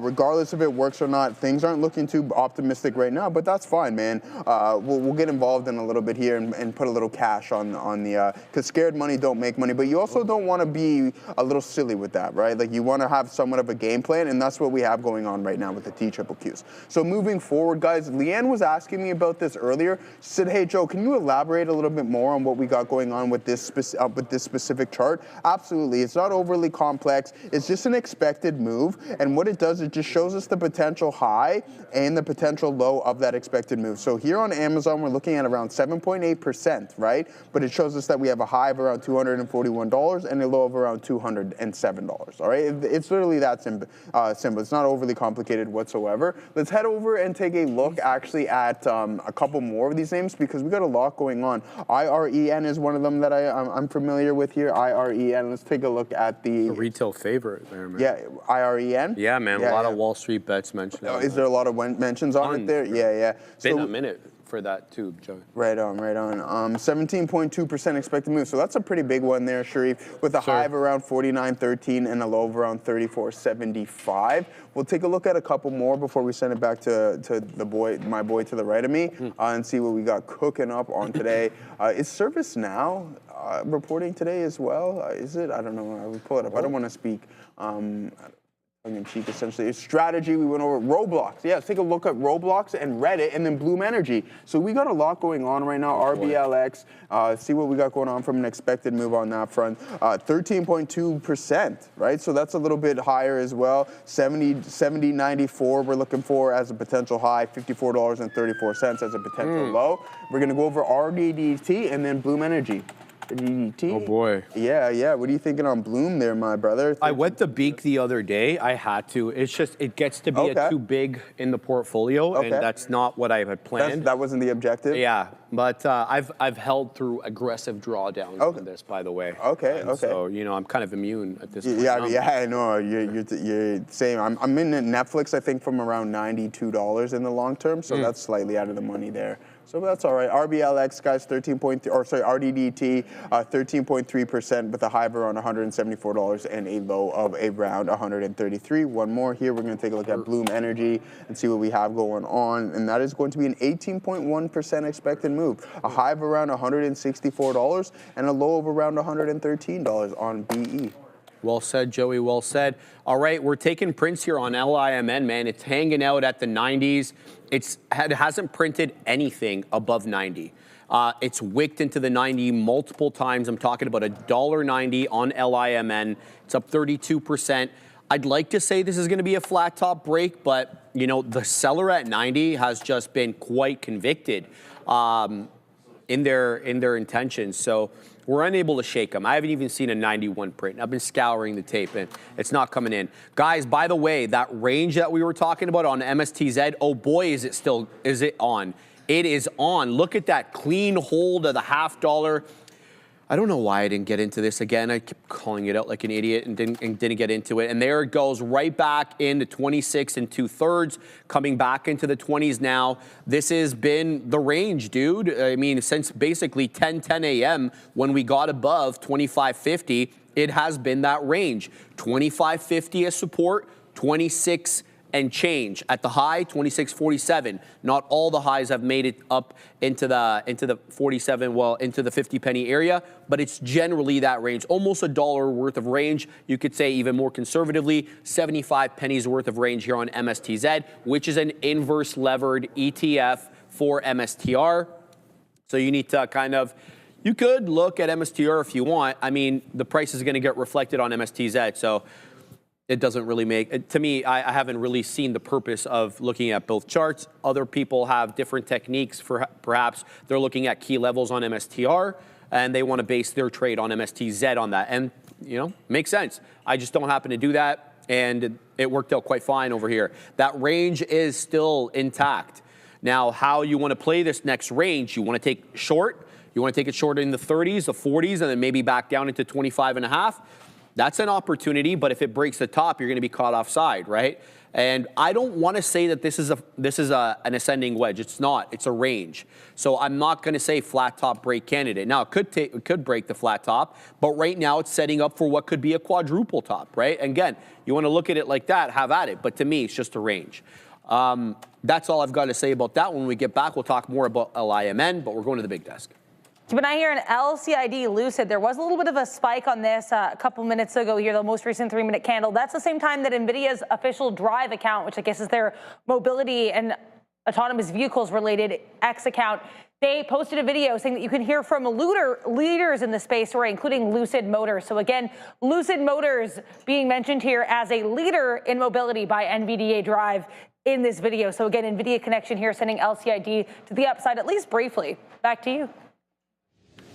Going to Cayman Islands next week. Oh no, it'd always be like that. Yeah, it's all right. Yeah, it's all right. Yeah. I'm more jealous than upset. Yeah, obviously. Quite frankly, with given the 500 minus 500 that happened to me outside. a lot of times. What do you mean? Oh yeah. Yeah. And then they go away. Yeah. Yeah, it's crazy. Ironic timing. Yeah, but everybody tries to go away around this time, especially if you're from the north, right? You're getting clipped with the weather. So, quite frankly.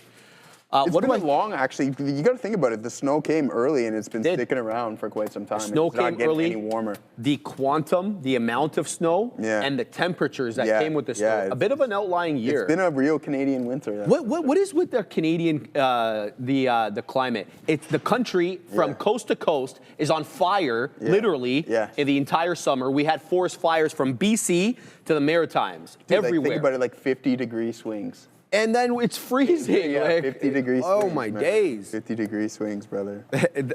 Fabian says climate change is like the VIX, but for the weather. Oh, I do like that analogy.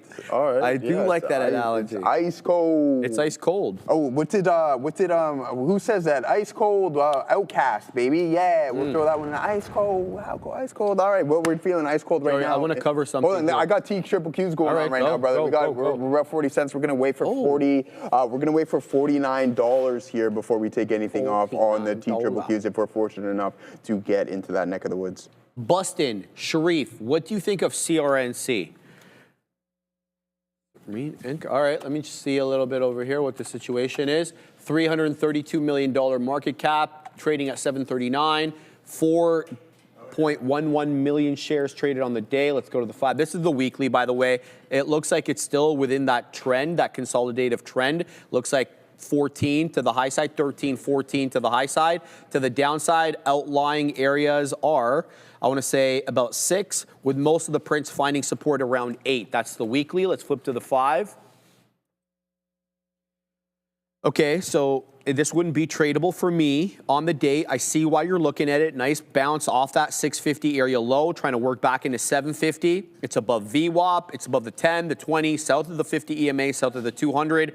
To go green on the day, it's got to get back to 10 and 4/5, excuse me. This isn't for me. Volume-wise, setup-wise, it doesn't meet any of my criteria, right? I need to be trading above the volume-weighted average price and above the pre-market high. We're going to pause for a second. There is breaking news at the big desk. There is, Sharif, and it's a nice pop here for PYPL. People are circulating here on social media photos of them opening their PayPal app and now seeing, I guess, partnerships with Kalshi, it looks like. So it looks like Venmo may be partnering with Kalshi, PYPL pushing up on this. So again, PayPal, Kalshi partnership speculation as proven by people taking screenshots of their app. So again, Kalshi, of course, these betting market partnerships. Nice look here for PYPL. Nice pop for the stock since their earnings and that CEO announcement. Back to you.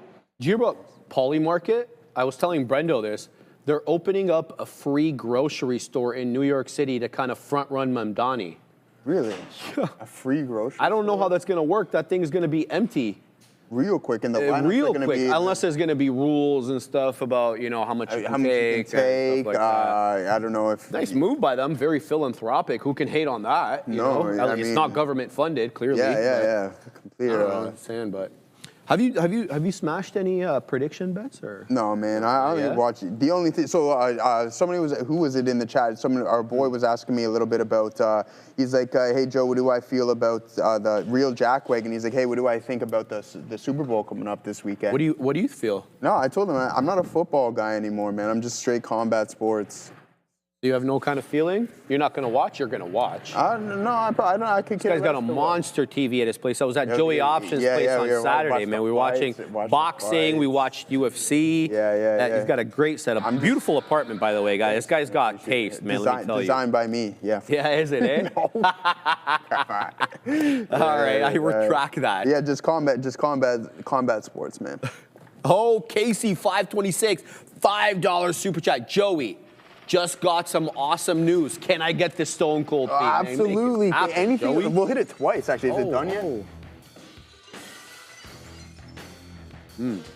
One more time. I love KC 526. Get as many times as you want. And our boy Adam. Did Adam James say? I think we got a super chat from our boy Adam James, the new Spile. We got to read what you said. Big Spile. Yeah. I don't know, man. Geoengineering. He's not responding to me. $2 super chat. Yeah, I know. Hey, man. Sometimes it get tough in these markets. Yeah, I figured it was probably that. Yeah. Geoengineering, arsenic, climate change, scam agenda for 2030. All right, there it is. Man, shouldn't you be on it? Like, you should be climbing a volcano or something like that, brother. I watched some of his YouTube videos. He traveled to South America, dude. The guy went up a volcano and everything along those lines. Yeah. Ecotourism is hot. Yeah, it's really hot, and it looked like a great time. He was eating fresh fruit along the way and doing a bunch of fun things. So yeah, that's a vibe. I enjoy watching those videos. Big boy vibe. Yeah. All right, we're in here to CISS. Bovin, I punched in to CISS, watch for the break of 215. I'm looking for the hold of 205, Bovin. So we're in at 12s. Let's go ahead and throw in the stop. We're going for smaller share size here on CISS. This is a rule breach because I'm taking it long south of the volume weighted average price, full disclosure. Looking here for LIMN, no break of 190. So here it comes right back down into 184. I'm going to watch here for some higher lows, and if LIMN wants to come back into that, mid to high 170s, I'm going to get in. I'm going to add a little bit more on that. MSTZ is continuing to do what we said it was going to do, which is range. A little bit into the 26 and change, now down back into 25 and a half, bouncing into 25 and 3/4. So MSTZ continues to be a range trade until it's not. Polestar just got into the high day, 1735. We were talking about a flat top break here through 15 and 3/4, 16. It did that and then plenty more. So Polestar on the back of, I think, like some money. I think they got 400 million. Yeah, there it is. Polestar, the hot garbage Polestar. And they got 400 million from an equity investment from Feather Top Funding Limited, special purpose vehicle. They're going to run SPV and Standard Chartered. So we know Standard Chartered is that Hong Kong bank. I think they do accounting as well. Each institution, so two institutions investing 200 million each as a part of the agreement. Both financial institutions have entered into a put option agreement with a wholly owned subsidiary of Geely. We've been talking about this as well, allowing an exit path after 3 years with certain returns, yada, yada, yada. Look, bro, I want to see some proper sales from Polestar. The only reason I got into this thing because we see them everywhere here. So I was like, all right, if there's an anti-Elon push and people are insisting on electric vehicles, maybe Polestar ends up being one of them. But I've lost about 25% on my investment on this thing. So, but I also bought it at 87 pennies. And now it was a 3 reverse split.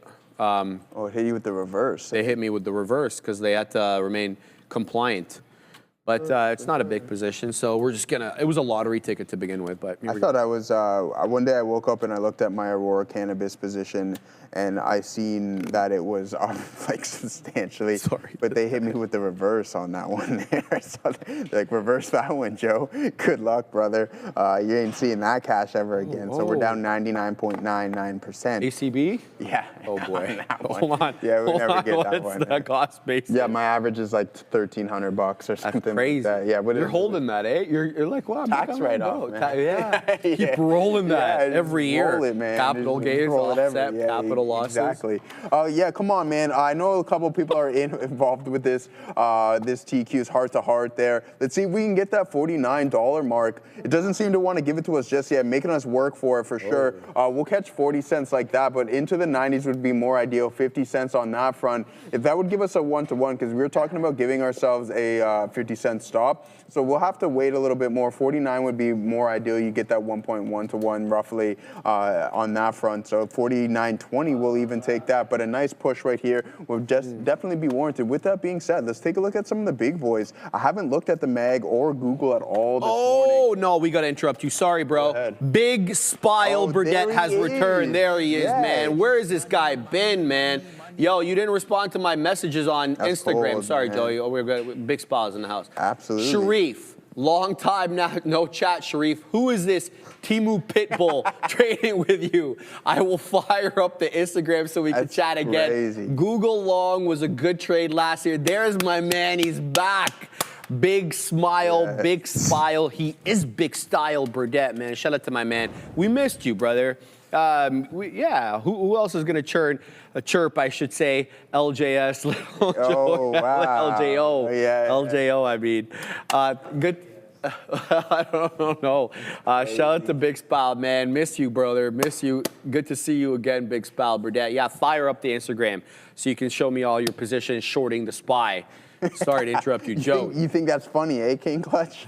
You think it's funny?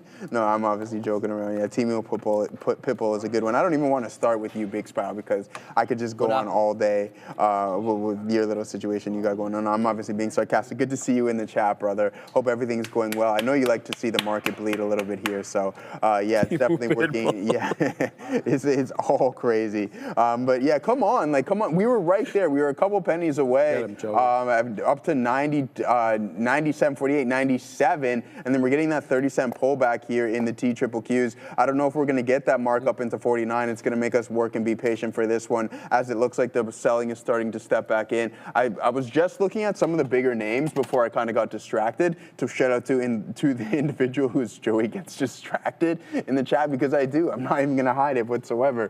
ADHD brain. All right, what's going on here now? NVDA, what are you up to? Yeah, just bleeding your own blood, not helping our case whatsoever. META, we got that going on. Yeah, we're heading right back in towards my entry price. Meta, let's get a little bounce there. That'd be really, really warranted and would help quite a bit. Now, Amazon, what are you up to? I only really care about the Mag 7 when I'm trading this as Amazon not looking too good, looking like it wants to curl over here, guys. So the big boys not helping our case just yet. Oh, I haven't looked at Apple or NVDA. We'll pull that up. AAPL. NVIDIA's up 0.5%. Yeah, we'll take it. All right, any pops in Apple here, but you can see that we're starting to form this downtrend. It's a channel, essentially, with that flat top, so that descending wedge. Not too good of a look there in AAPL or in Google either, right? Google's off the bottom. Okay, yeah, Google's off the bottom. Yeah. Any break of the resistance zones, then I think we'll be okay.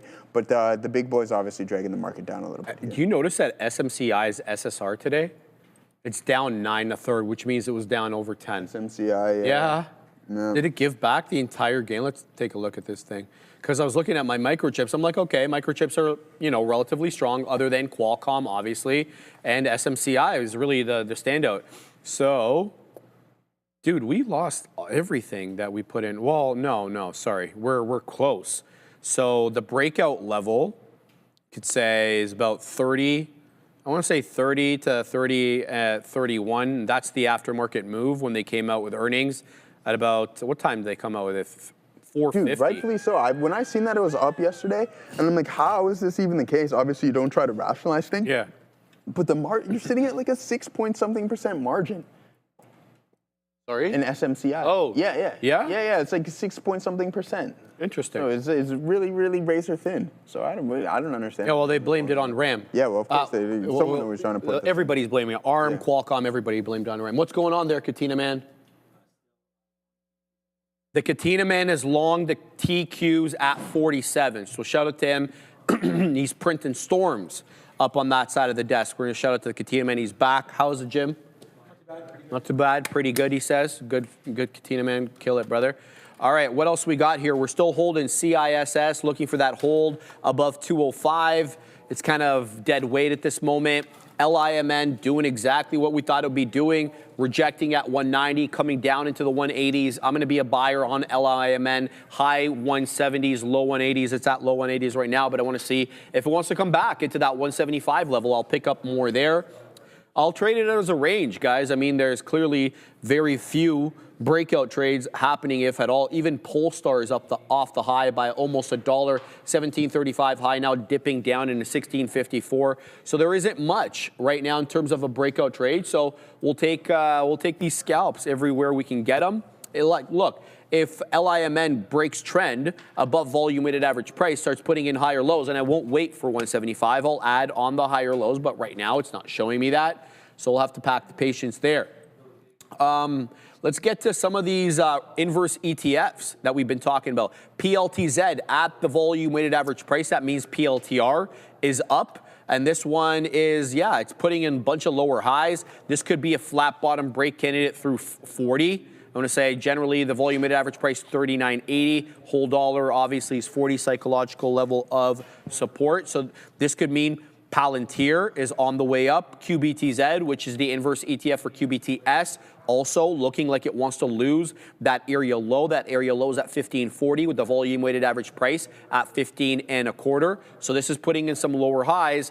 Let's see if it puts in lower lows. That could mean QBTS is recovering as well. So that's what I'm keeping my eye on right now, guys. The pickings are slim. If there are any other ones that I don't have my eye on, I know a lot of you guys like the sub $1 names. Ideally, I stay away from those, but on days like this, you know, maybe we'll trade them with some smaller share size or whatever.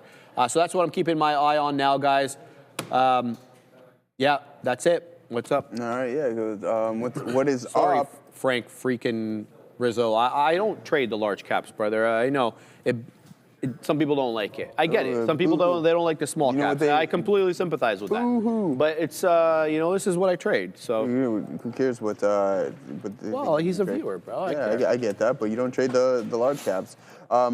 Anyways, yeah. So we're acting some solid defense here. I know as soon as I take a little bit out here on the TQQs, it's going to run into that $49 target. So we may as well do that and just allow that to come into fruition. Oh, it's starting to tank here, man. It can't break that level. Stand trading. What's up? No, nothing. This is just a frustrating vehicle to trade sometimes. I don't know why I trade it. Even though we're in the money on it, it's just like, why? There's so many other better things here. Okay, nice little pop. See, I attempted, a little tomfoolery by Joey there in the TQQQ. See me posting those orders and then removing them real quick. We're going to get dinged for that, okay, bro. We can say that there. Hey, I didn't even really mean to do that, to be honest with you, Sharif. Yeah, we're going to get dinged, Katina, man. Sorry, Bridget, we're not going to get dinged. As I mentioned that there, especially with my share size on this one there, Sharif and I are going to worry about it. Small potatoes. But that's what I said. As soon as I take a little bit off, it's going to climb higher. So there it is. We got a nice little move. Now heading into that $49 mark on the TQQQs. We'll take that one off, and we'll take a little bit more off right there in TQQQs, running right into that target that we were looking for. So, yeah, this is what I was getting at right here, guys, essentially is, obviously, you guys want to know what's going on with the trade tracker right now. We have Sharif and I neck and neck, essentially, only a couple basis points away from each other. And then sure enough, we have Neil in that 9th place, Chad in 10th, Brando down 17.7%, but Sean starting to come off of the off the lows there. He was in last place for a couple of days there. Now in that 8th spot. Yeah, that's tough, man. And Obi's up 25%. Yeah, so it's a pretty good look there. Well, because he took everything short, didn't he? And the market's crapping right now. Two things short. Yeah. Circle and Sidhu. Right. Circle and Sidhu. Where is Sidhu at? Where's the dude at? He's got that short there. Obi has very, very strong feelings about Sidhu. Have you talked to him about Sidhu before? No, I don't even know anything. It's well off the highs. Great call, Ob. From the highs, Joey, it's down 64% from that high that put him back on January 5th. Yeah, that's crazy. So that's some money right there. Shout out to the Ob. Oh yeah, I know. Apparently, even though they do it to probably people all the time, my SMCI is moving up, guys. It just took VWAP and it's into 31. Shout out to who called that in the chat. Let me call them out here. Where is who called it out? Oh, there we go. Monty Lemons. Shout out to Monty Lemons. Good call. Here's SMCI clearing the WAP over here. Nice move up, higher lows. Now taking out the volume weighted average price. Whole dollar might be a bit of a resistance level here. We'll have to see if 31 can clear. If 31 clears, guys, we're looking at 31.75 to 32. Next area of resistance. Take a look at that consolidation area that we put there, 935 to about 950. So that could be a local area, but I'd be looking for a clearing, decided clearing of that 31. And also, if we broke trend vis-a-vis a lower high, I'd be concerned about that as well. So keep your eye on that, but SMCI recovering off the bottoms. But the market's recovering, man. The NQ is only down a little bit more than 0.5% now. The SPY and the IWM both 2/3, but the Russell is, well, the IWM 2/3, SPY 2/3, Q's almost 2/3, and then DIA, the Dow, they're all at 2/3. Holy cow. All around that level. So a little bit of a recovery, certainly off the bottoms, Joey. What else we got? Yannick says BOSS IPO. Let's take a look at the BOSS. Do we have any more? Yeah, let's take a look there. BOSS. I think we had the most IPOs this week in a while. Not on the NQ. Oh, my bad. NY. Nope. Maybe MX. BOBS. Excuse me. Sorry. BOBS. I saw BOSS. I apologize. BOBS. Not on the NQ. NY. Yes. Okay. Open. 5.2 million shares. Looks good. Looks good. BOBS. All right. High. Looks to be around south of 17.5, 1744, showing 1733. Where's the opening print? The opening print was right at 17. Area low looks to be 16 2/3. It is at 17 1/3. Let's see if it can hold up. Looks like there is a consolidation area of note, 17 to 1710. Yeah, there you go, guys. BOBS on the NY, done about 5 1/3 million shares. It's trading a lot closer to the highs than to the lows. This could be a good continuation. It's only up 2% though. Trade it carefully, very little in the way of data. Here it goes, 1740, looking to take out the highs. As I mentioned, I think it's a 44 penny high. Where does it say the high? No, it's not pop. Yeah, 1744. There's a seller at 40. 44 is there is a new high, new all-time high. It's been trading for like 10 minutes. 1745 now. Let's see if that can clear the whole dollar. Bob's on the New York, up 2.5, Joey. All right, man. Hydration Nation right there, Katina, man. If you could hit that one for us, that'd be absolutely. There we go. Make sure you guys get that water in here. But yeah, so far been a pretty good one, guys. I mean, this was a little bit of a mistake. Short side, we get out immediately, and then we get right back in there on the TQQQs. Take that up into that $49 mark in which we're looking for. I'm still holding on to 50% of my position, and we're going to hold that up until let's see if we can get into 49.10s, 49.20s if we're fortunate enough. And the market seems that finds somewhat of a bounce. As for that, the SLV. The SLV long this morning was definitely our better trade here. I mean, from 67.67 all the way up to 70.40 there, and we waited $1.60 before we even take anything off. So not too bad of a look. We're still negative 12 1/4 there on SLV. Heading back to our trade, the TQQQs. Let's see if this thing. There we go, bang, just like that. So okay, there we go, back up to 48.97. So it seems that we're going to continuously grind a little bit higher. A nice recovery in the overall market, guys. 49.20 is going to be the next target for us in the TQQQs. Robinhood putting a nice indecision print right off of these lows, Gore. Maybe that's a small play. Maybe that's, oh, there it goes right now. A nice print. And what I like about this specific trade is that 76, you play the break of the high of this candle or the hold of about 50% of the wick low. Let's make this a little bigger so we can get more detailed. So if you get involved around 76.01, your stop is only like 30 cents or so, right? That's not bad. This is where you're proven wrong. You get out, and you may be fortunate enough to get a better price. So just always having an out. I know Neil, Sean, everyone has their planned outs, and not do we always stick with them? Not always, but 99.9% of the time you do. It's the 1% of the time that can really hurt you. So I like this here. Hood nice move and solid recovery, strong opening drive up into 79.49. I thought we were going to head into that $80 mark in Robinhood. Wasn't necessarily the case, but you can see these steady lower highs, and I think that's really important for this name to continue its hold up. And there goes TQQQ's 49.05. We're going to take some off at 49.10s, brother. All right. Sorry, I'm just messaging. All right. Yep, guys, same positions we're in. I think I may be on the verge here of canceling this trade on CISS. I'm waiting for a 205 break or not. It's back into 209. We're long at 212s. It still has a higher low trend, but I don't know how I feel about this. Let's check out Bob's. Bob's is absolutely going buck. Here we go. Bob's is breaking out into 18 and a fifth. All right, so good breakout here on Bob's. This is an IPO. Should see what some of the chat's saying about this one. Just take a guess, right? Into 17, back into, yeah, of course. Into 18 we go. Let's see, can we hold, is there a buyer at 18? At least locally there is. Let's give this one the old college try at 18. Let's see that 18 doesn't hold, we get out. We'll lose 10 pennies, quick as you like. Let's see if that 18 comes right back. Yeah, that buyer at 18, stepping right back. It's zigging and zagging, Joey. 1790s, 1799, excuse me, back into 18 we go. Here's the deal. We're going to give this one, we're going to get in small share size. Let's go 1774 for an out. So we're going to risk about 20 pennies on this bad boy. So we got 1808s. Let's set up some here into area high. We're going to risk about 20 pennies. So if that's the case, then we got to take a little bit more, a little bit higher, so that we can have the proper R to R. Holding here at 18 on Bob's, up 6.15%. This is an IPO, guys, about 6.5 million shares traded so far. Not that it's going to halt or anything, but I'll give you the halt parameters. 19.44. There's the first profit taker on Bob's into 1920. Looking for a 1820. Looking for 1840 now. Let's go ahead and set up a little bit higher, possibly into the 50s. There's a good 18 buyer here. For how long, though? We'll have to wait and see. Trying to give this one a little bit of room. Down into 18 we go, Joseph. So going to pack the patience over here. What are you looking at, my man? Good stuff. Yeah, Frank freaking Rizzo. Oh, that's his actual name, yeah. It's coming soon, trust me. All right, guys, so we took some off there around $49. We didn't get into that 49.10 mark that we were looking for. Just a penny away, a penny shy, and then the market decides to have a little bit of a pullback here.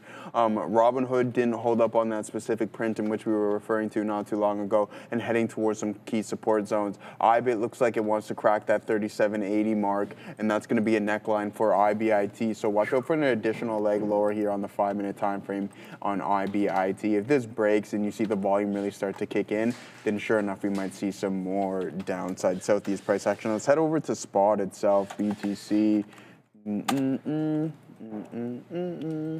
Go Bobs. Go Bobs. Go Bobs. All right, we're down to 66,669. Yeah, I'm right. That was crazy. 669. That was crazy. Looking at that one, so a tough look in the cryptocurrency space, and I think it's going to continue on this trajectory. We're now south of, we're right in the neck of the woods of the IPO of IBIT. Okay. So yeah, I mean, a couple years of gains gone in a span of a couple of months, but I mean, at least it wasn't silver where it just tanked on you in the span of 2 days. It gave you 124 days to get out of that one. So IBIT, BTC continuing its downward trajectory. 1, 2, 3, 4, 5, 6, 7, 8 consecutive red days. Not 8. Yeah, man, it is 8, man. It is what it is, though, Sharif. It's a I don't even know what I'm trying to say there. Yeah, it's absolute destruction. It's not a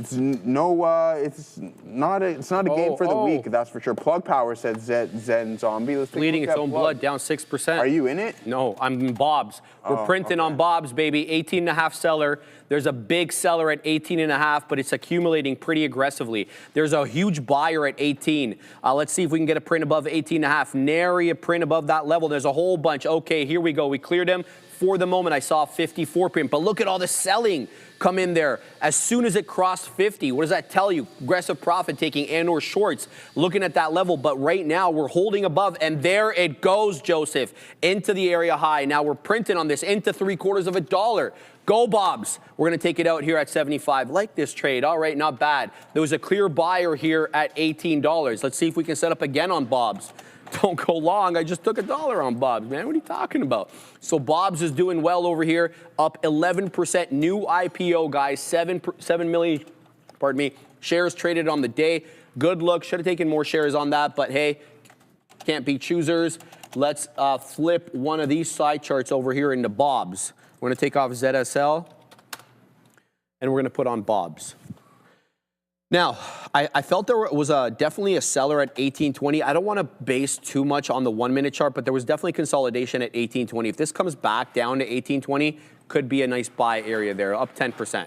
Sorry to interrupt you, Joe. No, I don't think you really. I don't have anything really going on either. Some people say Google's really starting to move to the top side. It's not really having any form of an effect on the TQQQs right now. Maybe a little bit laggard, but I mean, this is what I'm talking about. I find there's other vehicles outside of the T-trips where like you get these move up and then you have these aggressive pullbacks and everything along those lines. So just something that's more steady, a little less volatile. Obviously, we're in the middle of earnings seasons as well, so that can have somewhat of an influence. But there goes Google straight to the top side there, guys. They're continuing to climb. I think at this point in this pace, we're going to break that 325.78 mark on Alphabet Inc. there. Now, what can really be dragging the market down? Okay, yeah, Microsoft heading right back towards the volume-weighted average price. AAPL, what are you up to? Still stuck in limbo there. Amazon, are you heading lower? Not really. Is it Meta starting to participate with that downward trajectory, dragging the market down? Yeah, a little bit. So once again, when you're trading this name, there's so many things that you have to take into consideration, in my opinion, on which the potential direction can go. So sometimes single equities, I think from an investing standpoint, it's the complete opposite. Like you want to own obviously the indices, but then when it comes to intraday trading, you have to take these things into consideration to see what they're all up to, because if you're trying to go long and then you have half of them are selling off, the other half are going slowly grinding higher, you're just going to see that ebb and flow and that choppiness within this vehicle. So keep an eye out on that, and that's what I have right now. So we're only 30 cents ITM, 49.20. We're going to try to diamond hands Deontay Wilder this one. He's got a fight coming up soon as well too. Sharif, he signed a deal with who, I don't even know. That's the issue about boxing, is like half the fighters you don't even really know. But aside from that, SLV is starting to break through that 70-20-20, that 70-22 mark. We'll keep an eye on silver as it continues to grind a little higher. Okay. Adair. Keep an eye here in service now. NOW, TechCrunch reporting that Anthropic is releasing its Opus 4.6, which features new agent teams. Again, another case here of these software names reacting negatively to fears of competition, so to speak, from AI. Back to you. I'm in Bob's again. I'm looking for a 20-penny hold. There it goes back up to 50. Seller at 50. I'm in at 35. That was the area I was talking about. I wanted 20. There it goes into 67. Looking now for continuation in 19. Go Bob's. Again, we talked about trying to chart on the one. Obviously, it's risky to chart on the one. Back into 18.20 we go. The spread is opening up. 43 on the ask, 21 on the bid. Let's see if it stops me out or if it continues to go. It's just in the 60s. Back up into the 60s it goes. I have a pretty lofty expectation over here for a 19 print. But I'm front running the level at 19. I got it in the mid 90s. Let's see if this one can decidedly hold above 18.5. It's up 8% and change. Looking for that move. You're not readily seeing the buyer step in, and now you're getting resistance at the $0.50. Yeah, let's just continue to watch over here. Nothing for me to do. The tape is slowing down. All right, so market participation in this one is starting to dwindle a little bit. Is there going to be a buyer stepping in to take this one north of the half? I don't think so. I'm flattening out, break even on the remaining amount, and there it goes, bleeding its own blood right down into the $0.25. Let's see if it sets up again at 18. So good out there. Let's just watch here. Let's see if it gets any support at around 18. It's not quite losing that 20-penny area, at least not yet. Showing 23s.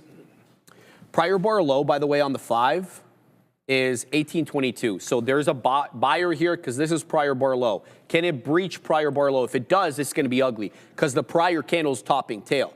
So then you get a topping tail candle and a breach of prior bar low. There's a buyer at 22. So clearly other people are looking at prior bar low as well. We're losing the bid, Joey. Down it goes. Okay, so let's let this one set up. It's breaking structure. It's not for me at the moment. Into 18. Does it lose 18? Watching. 1801 buyer, huge buyer at 18. He's getting decimated though. 1801 and 18 has a big buyer, but that size is coming off the tape quite quickly. Let's see. The spread is not favorable here, even though it's done 7 1/3 million shares in like 10 minutes. I don't understand why the spread's so wide. 11 pennies. And the level 1 is throwing me because the level 1 is showing me 10 pennies and the level 2 is showing me 5. So let's just continue to watch. Defending here at 18. Definitely an 18-ish buyer, 1, 2 on the whole dollar. There's a buyer in and around that level. You could get in here, man, but I just don't like the candle setup. Topping tail candle, and you drop down, breach prior bar low quite aggressively. I don't think that's a move for me, even if there is an 18 buyer here. I'd rather, you know, get away from 18, show me the buyers are stepping in, and then I'll follow the trend up top. But trying to catch a falling knife here, I could absolutely get monster slippage through the $18 area. It could be up to like 25 pennies because all those levels are going to get decimated. And there it is. I said 25 pennies from 18 to 17.75 in a heartbeat. Yeah, just like that. Just like that. Seen too much, man. Seen it too many times. Seen too many times. So there it is. And the prior bar, or so current bar low, 17.73. Kind of exactly the point that I wanted to make there. Be careful with this one. Let's set up a different way. I am not going to chase this one. MSTZ back into the day high, guys. So the range could be on here. We saw this last time. It rejected into the high, I want to say, into the high 40s, 26.46, I think. Now I just made a new high, 26.49. This is looking much more like an ascending wedge, though, much more than it did prior, because it looked like more of a range prior. Now you can kind of see that these higher lows are a little bit, they're operative at the moment, even though the wicks do breach them. There it goes into another high, 51, 52, 57. The breakout is on right now on MSTZ. That means MSTR is bleeding its own blood. So be on the lookout there. Typically means that crypto's dropping as well. They could be, disassociated, but I really don't want to look at the other one right now. 2660 high. So this is a great break here on MSTZ into the area high. Watch out for 27s. Those could be incoming shortly. How are the other trades doing? Let's go ahead and take a quick look here at LIMN. Where's LIMN? LIMN. Okay, so we're back down into the volume weighted average price, but we have 75 showing me 80s. That's fine. I'll pack the patience there. And how about CISS? I have no more patience with this one. We're out.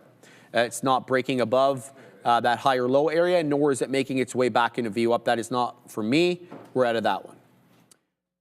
That's it, Joey. Yeah. That's all I got. What do you got? Yeah, I mean, I got all out of this break even here. Let's see if we can find something else. But I mean, it worked out for us regardless of us making a hotkey arrow right there. And then we get that move to the top. We do get stopped out 50%. But yeah, the market is bleeding. And I've seen people Bitcoin. Yeah. New day low, bro. 66K. It's going to get significantly worse, man. Expect this thing to be in the 50s. Who knows what it could go to. I said to Shreve, if the thing goes to like 10K or $1,000, I just throw everything that I could possibly 10K, man. 10K, Katina, man. Yo, Katina, man. I don't want to see that, bro. Hey, it could happen. I don't want to see that, man. You never know. You never know, right? Oh, what's the bottom? Nobody knows. I'm not saying 10K is the bottom, but you never know, man. If anything can happen, right? Yeah. You got to take it into consideration. What is the probability of it happening? Who knows? But listen, what are you looking for over there on the stream deck? Let's take a look at Ethereum. Hit it, man. Who do you think you are, Ryan? No, I'm $1,950 there on. I know. Katina Man and Tom Lee they have really good. They're very good friends. Yeah, they have great rapport. The best of friends. Yeah, exactly. So there it is. Tom Lee, 60% there off of ETHA. Or sorry, ETH, 60% in Ethereum. So whatever this was, all this fun and games from April all the way up there, 226%. AC Slater to that one as it heads significantly low, and it doesn't look like it wants to stop. I added a little bit to my IBIT today. That's good, man. That's good, man. But, I mean, I'm not going to add all at once, Katina, man. You know it's going to be 5 shares here, 7 shares here, 10 shares there. Maybe 11 shares here, says the Katina man. No, I'm going to add, bro. I'm going to add. I'm not aggressive. I'm not, taking on debt to get into Bitcoin. It's the cash that we got. Yeah, deploy it. Throw it at it, man. By all means. Like we have nothing to worry about. The only individual who should be really scared is Michael Saylor at the end of the day. Even though he'll never get liquidated. I agree with what Katina Man said. It is true. That's why you'll say he'll never get liquidated, because he's not leveraged. He's bought all of it with cash. So with other people's cash. Yeah, with other people's cash. That's even better. You know what I mean? That's even better. Like, I don't know. So he's not sweating at all. If you're buying this with other people's cash, you're having a pretty good time right now. So yeah, we'll keep an eye out on what Sailor and companies. But look at the momentum to this. Where does this scream? This is literally waterfall type price action. It doesn't even give you time to breathe in these past couple of days. You just drop significantly. It's just like boom, boom, boom, boom. And I think this is going to continue. And look at the volume increase as well, too, guys. Insane volumes really stepping into Bitcoin. And I think we're going to go lower just with the speed and the velocity and the momentum in which we are heading to the downside. Watch out for this name. Yeah, it's a blood. It's a blood in the street. But LIMN just bounced beautifully off 75 pennies. I came to put in my order for that add into 75. Rockets right back up into 82, now showing me 83. So let's see if this one breaks trend. If it does, it gets into 83, 84, 85. That I'm going to add for that break of 90, because then this one will be an ascending wedge. At least I perceive it to be an ascending wedge, okay? With that flat top at 190. And that 190's been money for the shorts, at least so far. But when you look at the area lows, they're all higher than their predecessors, right? So LIMN could be that 190 break. I'll pack the patience and wait on that, but right now it's not immediately apparent whether that's going to be a good trade or not. Bob's is coming into the volume weighted average price at 17.25. Now we have very little in the way of data, to be fair, on Bob's, and this is an ugly topping tail candle followed by an even uglier red candle, and that's why I got the hell out of there as soon as I saw that, right? I mean, that's what you don't want to see, which is when you get a topping tail candle followed by subsequent candle to breach the prior candle low. That means get the hell out of there. All right, let's just throw in the ticker. So BOBS, a Christmas tree retracement, as my friend Randy likes to call it. Green on one side, red on the other, Randy. That's not good. Not good at all. And we expanded a little bit. It looked more like a Christmas tree there. But BOBS, I want to say 17.25. Volume weighted average price, 17.35 coming in now. Opening print for Bob's, 17 on the dot. Low of day, 16.66. So those are the levels there. In case you're interested in trading that. MSTZ continues to hang around highs, and we have a new poll. Thank you, Fabian, for throwing that on there. Let's show them. Where's BTC bottoming? 4 choices, guys. 62 to 67, 50 to 60, 30 to 40 collapse, and then 0 to 0, baby. I'm going to go ahead and just put in 50 to 60. Let's see what everybody else has in the chat. At least that one is the one that's leading right now. We'll see by the end of the day, but we're going to have to pause. We got to go to Adara. She's got breaking news. You might actually like this one, Sharif. This is a small cap. GDRX. This is good RX holdings pushing up massively here as we get stat reporting that looks like GDRX could be a key Trump RX integration partner for pharmaceutical companies offering discounted prices on Trump RX. So again, stat reporting GDRX could be benefiting here and involved in this Trump RX launch, which as I reported earlier, rather, at 7 p.m. Eastern, that announcement from President Trump is expected to be about Trump RX. So again, GDRX is going to be on watch, reportedly a key integration partner here with that Trump RX launch as we send you back over to Sharif. All right, thank you very much, Adara. Yeah, we're involved in that one. We're going to give it to the half dollar because the pickings are slim, guys. We got to trade something. So into 65 it goes, zigging and zagging with that 2/3 of a dollar. Let's give it to the half dollar. If it loses the half dollar, we'll look to set up a little bit differently, if at all, right? It's got to set up in the right way. So let's go ahead and throw in the stops there. For this, back into 60 it goes. Let me put this on the side chart over here so I can get a better look at this monster. This is GDRX on the NQ, by the way, guys. Showing 59s. There it is, back into 60. Let's see if this is going to hold up here. 268 high. Volume weighted average price 240. 10 EMA on the 5, 230. Let's see if the half dollar ends up being any good area of support. I'm going to set up a little dip trade there at 55 for a possible DCA into this bad boy. But I'm seeing Bob's is starting to hold up at the volume weighted average price, so be on the lookout for that. That could be a move. I would say, look, for Bob's, look for prior bar high to break that 17.75. Keeping an eye here on GDRX, looking for that either dip trade into the half dollar or that continuation into 3/4. Back into the half dollar we go into 57s. Not quite getting filled here at 55, 16.75% breakout there. There it is. Now we're dipping into the half dollar. They're going to be buyers. Are there going to be buyers? At least locally there are. Now we have a 63 penny average. Let's go ahead and wait at that level. Continuing to watch here, guys. Sorry. I have to adjust my stop because my stop is for the original amount of shares that I had before the ad. So let's go ahead and change that while we got that one on. And then we're just going to go for that many shares there. All right, good. Back into 60 we go. Let's see if there's continuation. So I do have a good at least dip trade for now, but they're selling, aggressive selling into that $2/3 of a dollar area. You can't really shake the seller at 60. So keeping an eye here on GDRX. I also want to keep an eye on my other trade. What's it called? LIMN is showing me a bottoming tail candle through VWAP. What I'm going to do there, it is taking out into 83. This is my invitation to add. We're going to add here, and then we're going to wait for a little bit higher. We're going to go 88 for the beak wetter there. Back to GDRX, still zigging and zagging in the mid to high 50s. There's a seller at 60, dude. Get out of the way. All right, man, let's go. 61 showing up. No continuation, though, guys, so there does seem to be selling into that 60 penny area. We'll have to see if the 50 penny area can hold.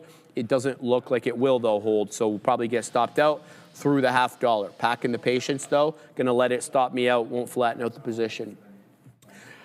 As always, guys, if there are any small cap gappers making a move, let me know. Yeah, GDRX is dropping. So we did get stopped out through that $0.50 there. Volume weighted average price, though, guys, 243. So watch out for a possible hold at that 243 area on that bad boy. Let's see how LIMN is doing.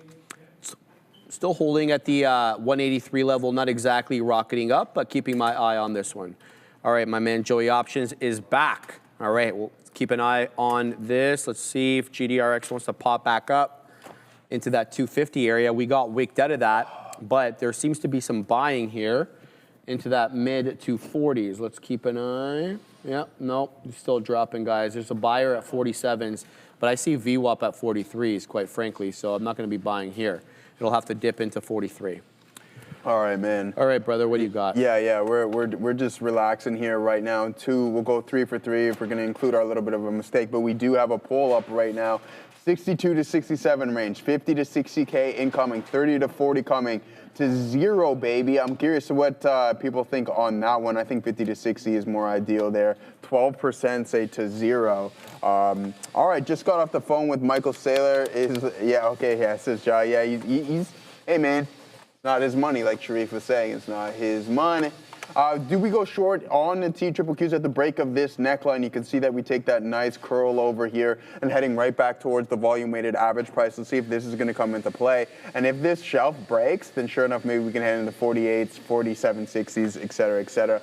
Got to keep an eye on the big boys. I don't feel like monitoring that many names right now, to be honest with you. So we'll go with the individual stock. Oh, poor old Robinhood down 50% off of its previous all-time high. Silver starting to come back into VWAP as well. You're hovering around the volume-weighted average price a little bit above that, and then sure enough, you started to form this shelf with that without that steady ebb and flow in the market. You consolidate, form that support level, and then once you don't have enough demand above these supply zones, that's when you start to come back in a little bit here, guys. So keep your eyes out on that. A lot of earnings reports this evening as well too. So I'm liking that and looking forward to what we got going on there. Oh yeah, that's what I wanted to do. It's it's Milo's birthday today. If anyone was curious about that, probably not. But hey, it is what it is. Look, let's see if you guys can see this one here.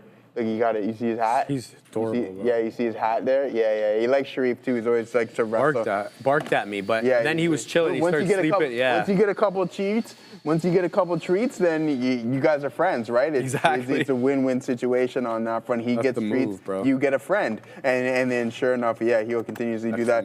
But TQQs.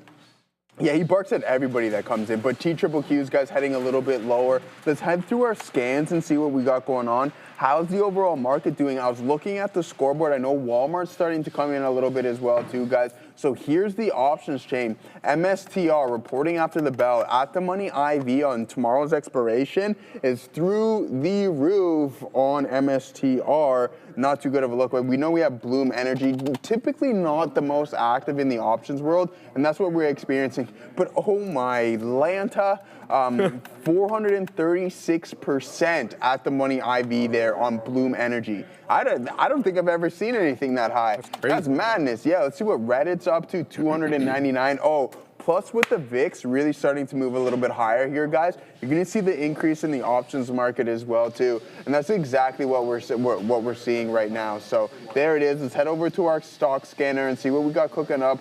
ETHA on the top of the list, but IBIT leading the way. BlackRock's most successful and profitable vehicle, Sharif. I don't know if that's necessarily the case anymore. iShares right there out of the iShares world down to 37.55. Oh my God.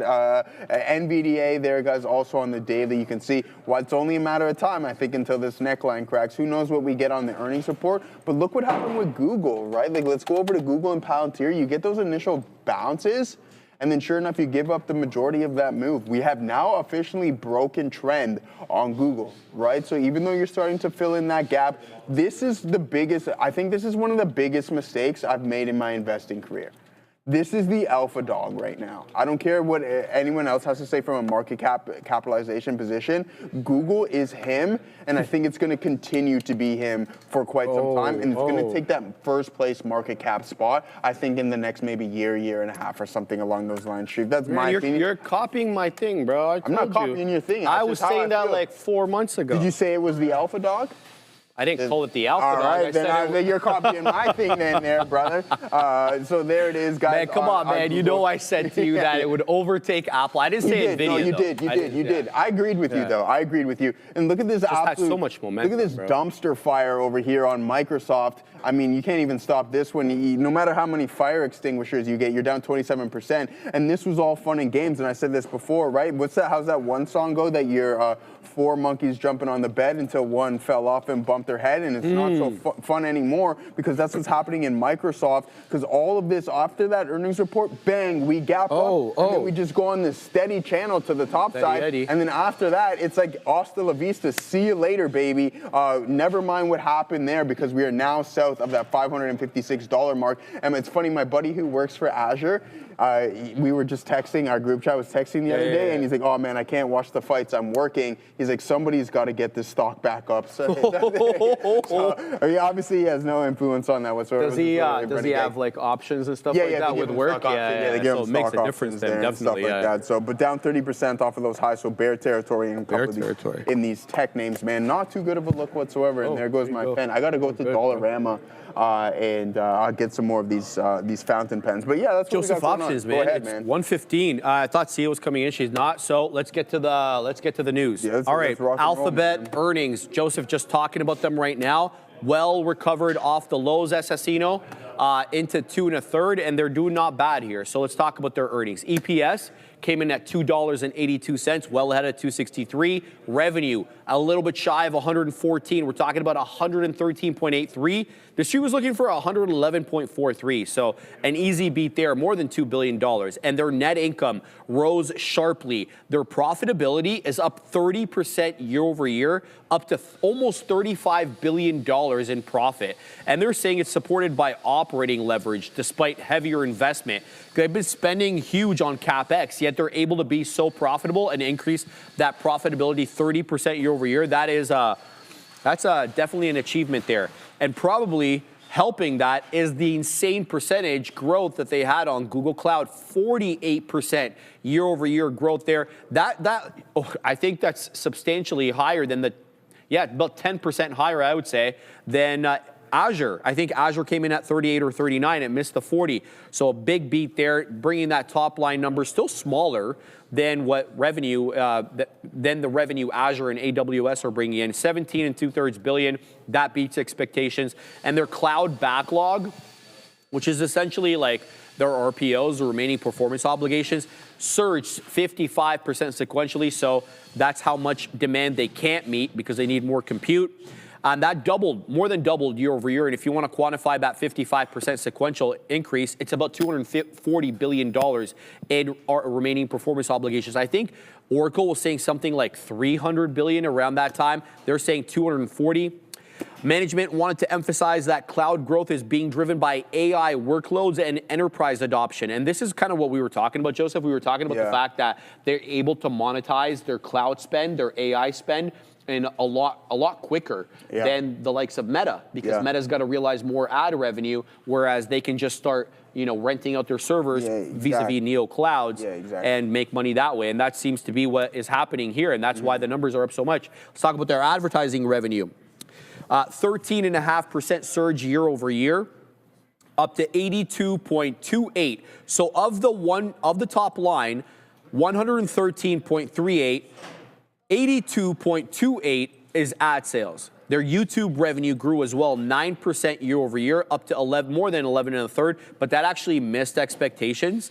The street was looking for more YouTube ad revenue, and they're saying their traffic acquisition costs, which is the amount of money that they have to expend to bring in more traffic, what came in above estimates, a point investors are monitoring for margin implications. And then here's the big one, Joey. Let's just get right to it. Their 2026 CapEx projection is between 175 billion to 185 billion. That's more than double what they spent in 2025.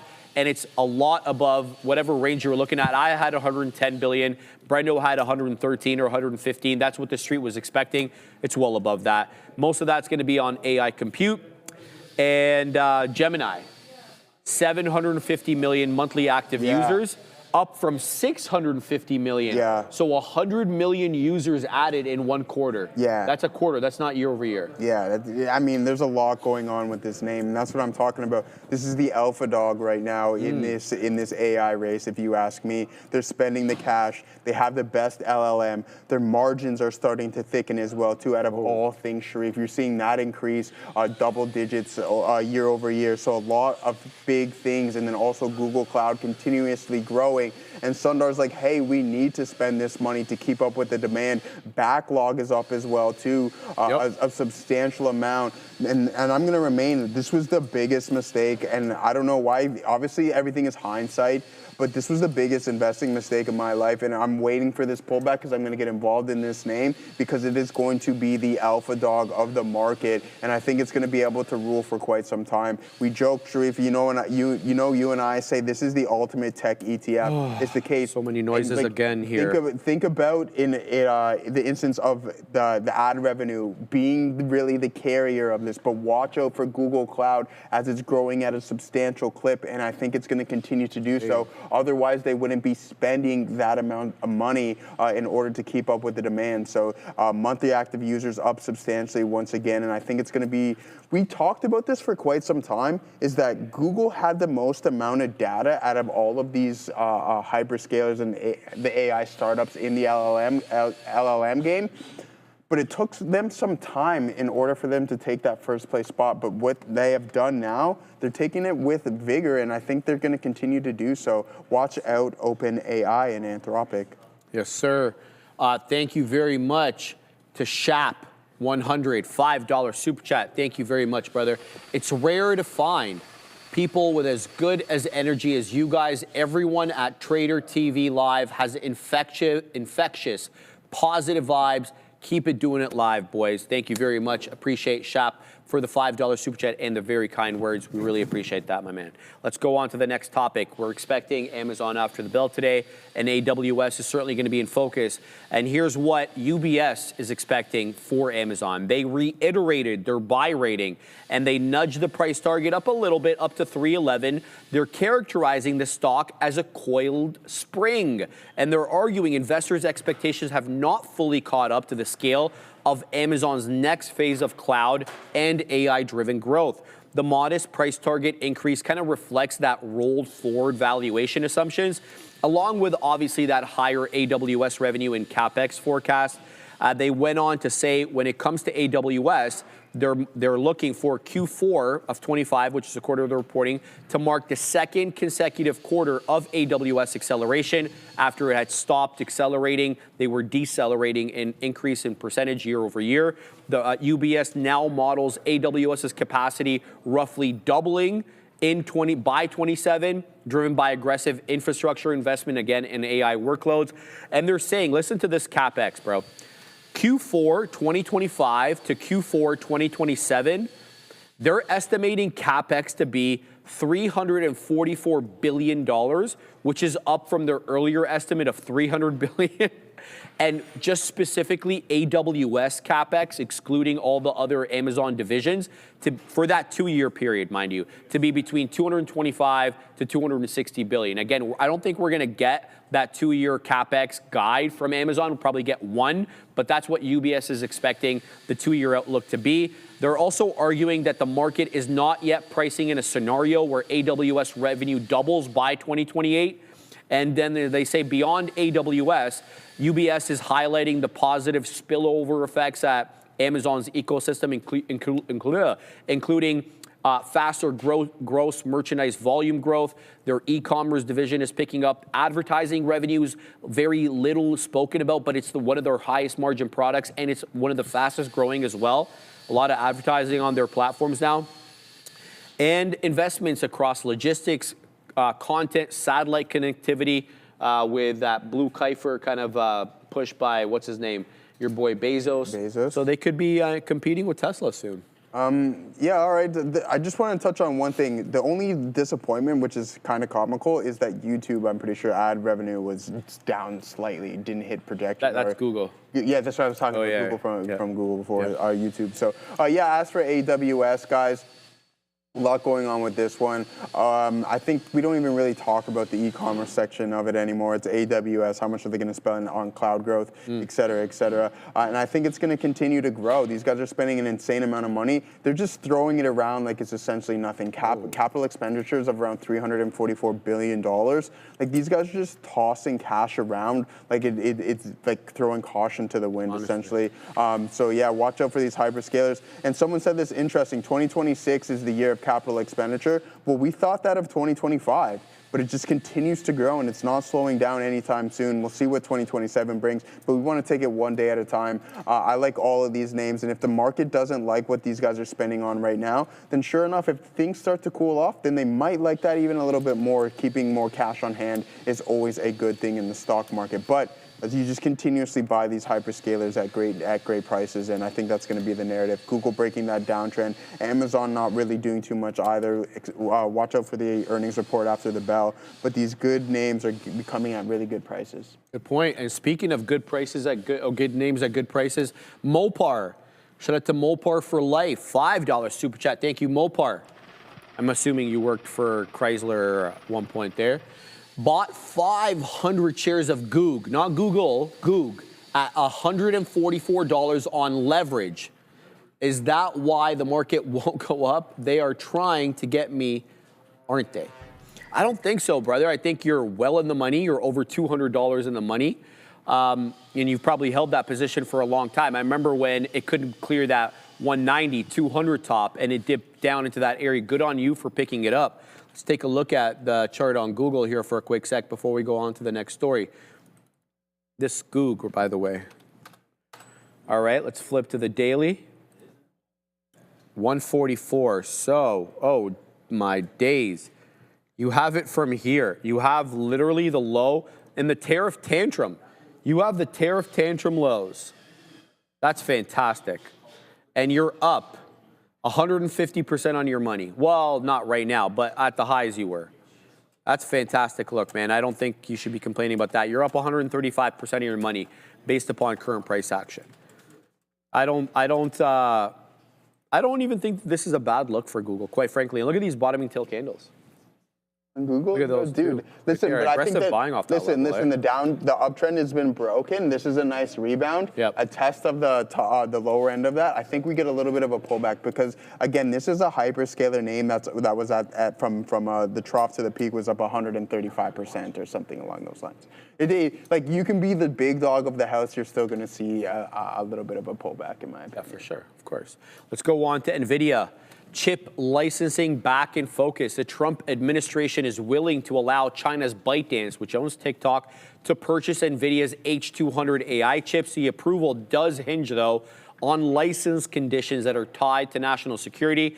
The U.S. government signaled it would approve the license roughly 2 weeks ago, though negotiations do remain unresolved. So even though that, you know, we kind of got the word that it was going to go ahead, there seems to be more back-end discussions. The primary friction point is this Know Your Customer, KYC framework that was proposed by the regulator, which NVIDIA has not agreed to in its current form. U.S. officials want strict oversight to ensure that end-use transparency, it's not being used for anything untoward. NVIDIA argues that, yeah, this KYC is important in principle. The conditions, though, must be commercially workable, or customers will turn to non-U.S. alternatives. We've been talking a lot about that. Take a look at Meta X and Huawei. There's others in China that are trying to do it live as well.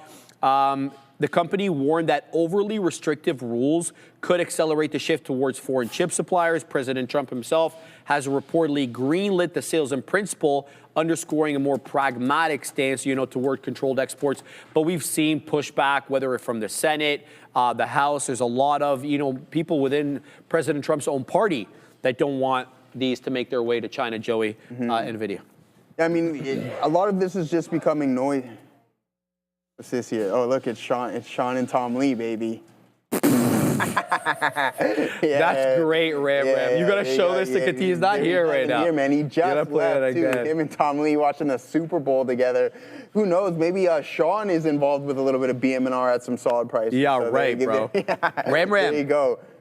Was that Grok? What'd you use to make that? Gemini. Okay, all right. Hey, I don't know what's up with Nano Banana these days, man. This thing's been hallucinating like something off of that toad venom. That's a description right there. Never heard of that toad venom? No. I back into, I don't know, apparently it's a thing. Anyways, aside from that, guys, like this NVDA thing, I think it's just a lot of noise, Sharif. You and I have said this before. Until they physically receive them, there's going to be that back and forth, and I think we'll really start talking about it when they start shipping these chips and these corporations physically have them, so. I know, what would we hear, man? 2 million orders for the H200, and then we heard NVIDIA's had 700,000 in storage that they can sell right now. Yeah. And then we heard there was like a reduction in that to 400,000. Anyway. Yeah, I mean, we'll get them when we get them. We're literally playing ping pong with this at this point. It's just anyway, go ahead. Sorry. No, I was going to say, until they physically have them, then it's just like, hey, it'll go back and forth. Weren't you surprised at all by the AMD numbers for China yesterday? They sold $390 million of their chips to China in the past quarter, and they're only guiding $100 million in this quarter. I mean, does that foreshadowing something here? Maybe a little bit, but it also sets up for surprise as well, too. That's a good point. All right, Adara, give us your take on NVIDIA. I mean, again, I think it's so funny here that I've said this a couple times. The reason I decided to jump in on this particular story is because it's like every time we get these NVIDIA headlines, it's something good with China, partnered by something bad with China. And then it's like, oh, the U.S. is on our, oh, never mind, China's not. Oh, China's working, oh, but the U.S. is having some problems. Senator whomever paired up with House Representative whomever are teaming up to do things and nonsense. And it's just like, here's the thing. The market does not care about these stories anymore. And it's unfortunate to see. Now, I do think we might, there's two exceptions to that. So for one, if we get any type of story intraday, the information, then usually there'll be some kind of move on that. And then the second case would be if we actually get hey, I am a customer, I got my NVIDIA chip, which we're very unlikely to get from China. So in the meantime, I do think the story, as Joe said, is a distraction. But I think not just for the market and for people, I also think it's a distraction for traders. Because we get these headlines, and I do it. I put it on the watch list because it's still of note. But it's like these headlines are not things the market really seems to be reacting to as of late. So long story short, if you heard a headline about NVIDIA in China, read it a couple times over. Make sure kind of see what's what there, because I do think it's very interesting to me here the way that the market at this point has even just gotten tired of this back and forth. So food for thought for what it's worth. Thank you very much, Adara. Let's go on to Apple. EU kind of giving it a bit of a break. I can't believe the European regulator didn't take an opportunity. What are you guys doing? You guys are losing your edge over there. You're not finding these American companies? Come on. EC ruled that Apple Ads and Apple Maps, because they suck, won't be designated as regulated services under the Digital Markets Act, which is the DMA. The regulators concluded that neither service meets a threshold required for additional DMA obligations. Apple Maps in specific was deemed to have relatively low overall usage in the EU, as well as Apple Ads, which was found to have very limited scale in European advertising market. As a result, not really qualifying for further regulations under the DMA. The ruling doesn't alter, though, Apple's existing gatekeeper designation under that much-loved DMA legislation for other core services that was made back in 23 and 24. This is a service-specific decision, not a company-specific decision, and it's not a broader rollback of Apple's regulatory status in Europe, so they do face still regulatory headwinds in that continent. But show me one of these Mag 7 that doesn't face regulatory headwinds. In fact, Netflix as well, not even a Mag 7 name, they're facing regulatory headwinds. Apple, not the best performing Mag 7 name, that's Meta, up 1.45, followed by NVIDIA up a quarter, and then Apple down 0.7. Yeah. Mohammed, I don't know if I'm the one who needs to, you can see we're nice, calm, cool, and relaxed. This is the idiot who was talking smack yesterday. He's out. Just like that. Like, I told him, man. I told him yesterday to behave himself. He doesn't understand. He's gone. Go ahead, Joey. There we go. All right, man. Yeah, I mean, as for Apple, Sharif, like you said, you hit that one on the head there. Yeah. I'm surprised that these guys didn't catch a fine or something along those lines. They could take a little bit more. Ad found to have very limited scale in Europe online, which is totally fine. Apple's going to be okay. I mean, these guys are dominant in the iPhones or in the handheld device space. There's nothing to worry about there with AAPL. We'll take a look at some of the technicals on Apple because there's actually one name that I haven't looked at really from a daily perspective. So yeah, sorry about that. I'm not really sorry about that, so I'm not going to try to do anything. But this is what's holding up the overall market, right? 4.8%. That's not bad whatsoever. And I think Meta is along those lines, and Amazon, and then there's Google, obviously not too far off of that previous pivot high. But if we head over to the Nasdaq, we haven't really broke down, but we are headed towards some key necklines. If you get any form of aggressive selling in Google and or Apple, watch out for these levels and these support systems to be broken in the overall market there. All right, Joey, let's go on to the next story. Qualcomm. Oh, baby. Well, at least it's recovered a little bit. This one was a lot worse in the pre. It's still SSR. It's down 7.5 now. Look, it wasn't that bad of a report, but really it was the memory shortage that really concerned the market. EPS topping expectations, coming in at $3.50. The street was looking for $3.41. Revenue reached $12.25 billion, modestly ahead of expectations, but a beat nonetheless. Despite that, the shares fell, as I mentioned, as much as 10%. Investors really looked at two things: the week forward guidance, and we'll explain why there was week forward guidance rather than the current results for the quarter.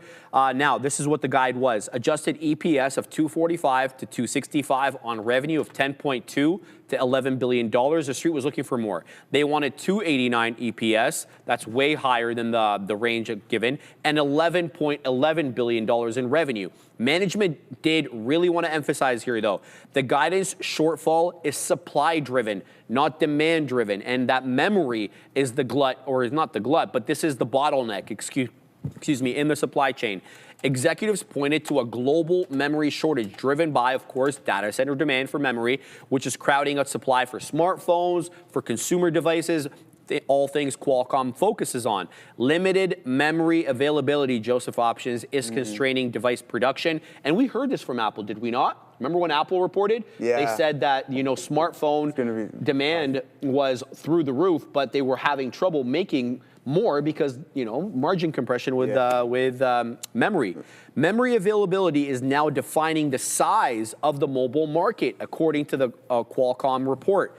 They said smartphone market remains in an upgrade cycle, but management does expect customers to prioritize premium tier devices. I think that probably would work for your Samsungs and your Apples as well. Handset revenue, Joseph, rose 3% year over year, bringing about $7.82 billion. And when they're licensing, as well as another important headline for them, income revenue generating sector, $1.59 billion in licensing revenue. That's the highest margin business that they have.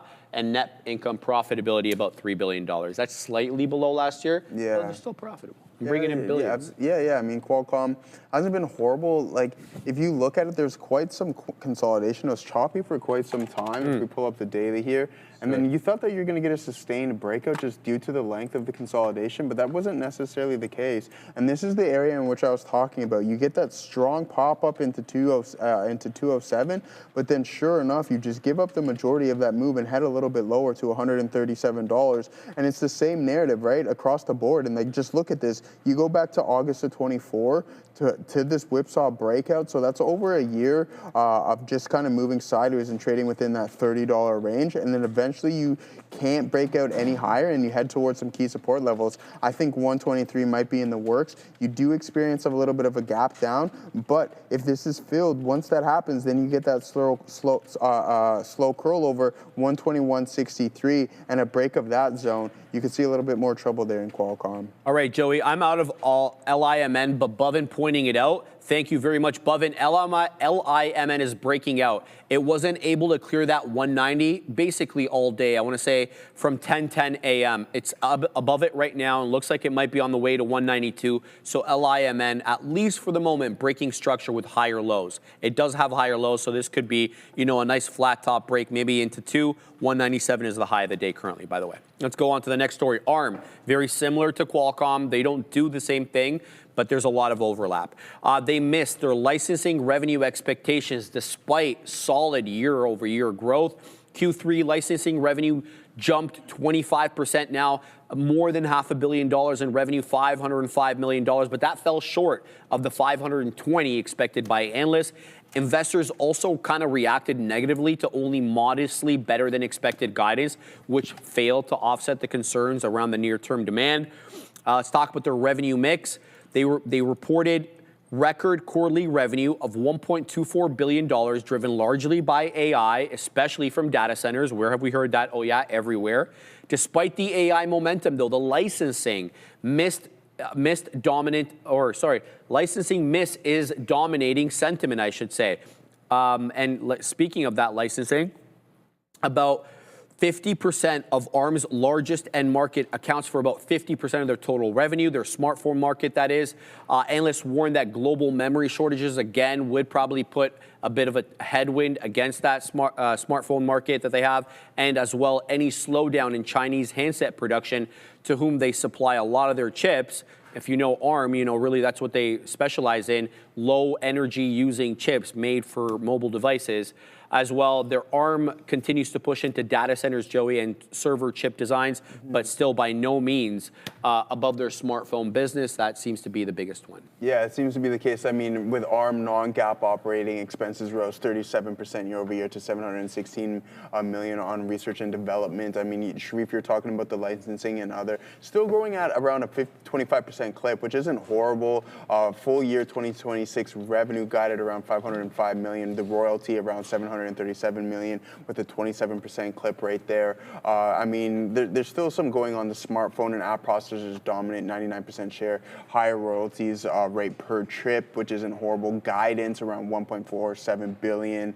I mean, like it's tough, right? Like this wasn't another name that was on such a monster run, and I very rarely trade ARM, and I don't look at it too often. Yep. But straight out of the IPO, which I don't think it wasn't too long ago now, was it? A couple years ago, I think, at that Sharif or something along those lines. Yeah. I mean, back right in there. 23, 3 years ago. It was sustained, but now you're just kind of moving in this sideways. Only 10% of the float, though, is public. Yeah, right? And I don't know, don't you find that a little alarming? Of course I do. I hate that. Yeah, I hate exactly. A lot of it owned by SoftBank, Yes. you were saying? Yeah, Yes. SoftBank owns a lot of that.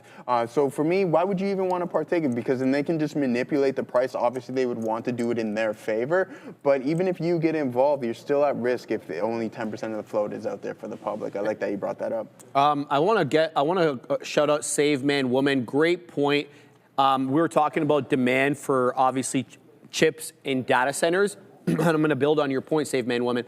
Says, it's not just chips. My brother is working on data centers and they can't get enough transformers for grid. Fantastic point. I was listening to the president, not the CEO, the president of OpenAI, and he was like making this case. He was talking about how so many of these kind of people who deal in real estate who own these huge swaths of land and actually some old factories that could be converted to data centers are approaching him. And they're like, hey, you know, I can get you online and no problem, whatever. Let's just get it done. You can use my property for your data centers. And so the president would ask, he'd be like, okay, you know, what's your grid? Or do you have the generators? Do you have the energy? He's like, yeah, don't worry, I can order those. He's like, do you realize it's like a 2 to 3 year backlog to get those? You can't get those. You put in orders now, you're gonna get them like towards the end of the decade. So all these people that never really worked in tech or let alone AI are approaching all these AI companies thinking it's super simple to build these data centers. And he asked them, he's like,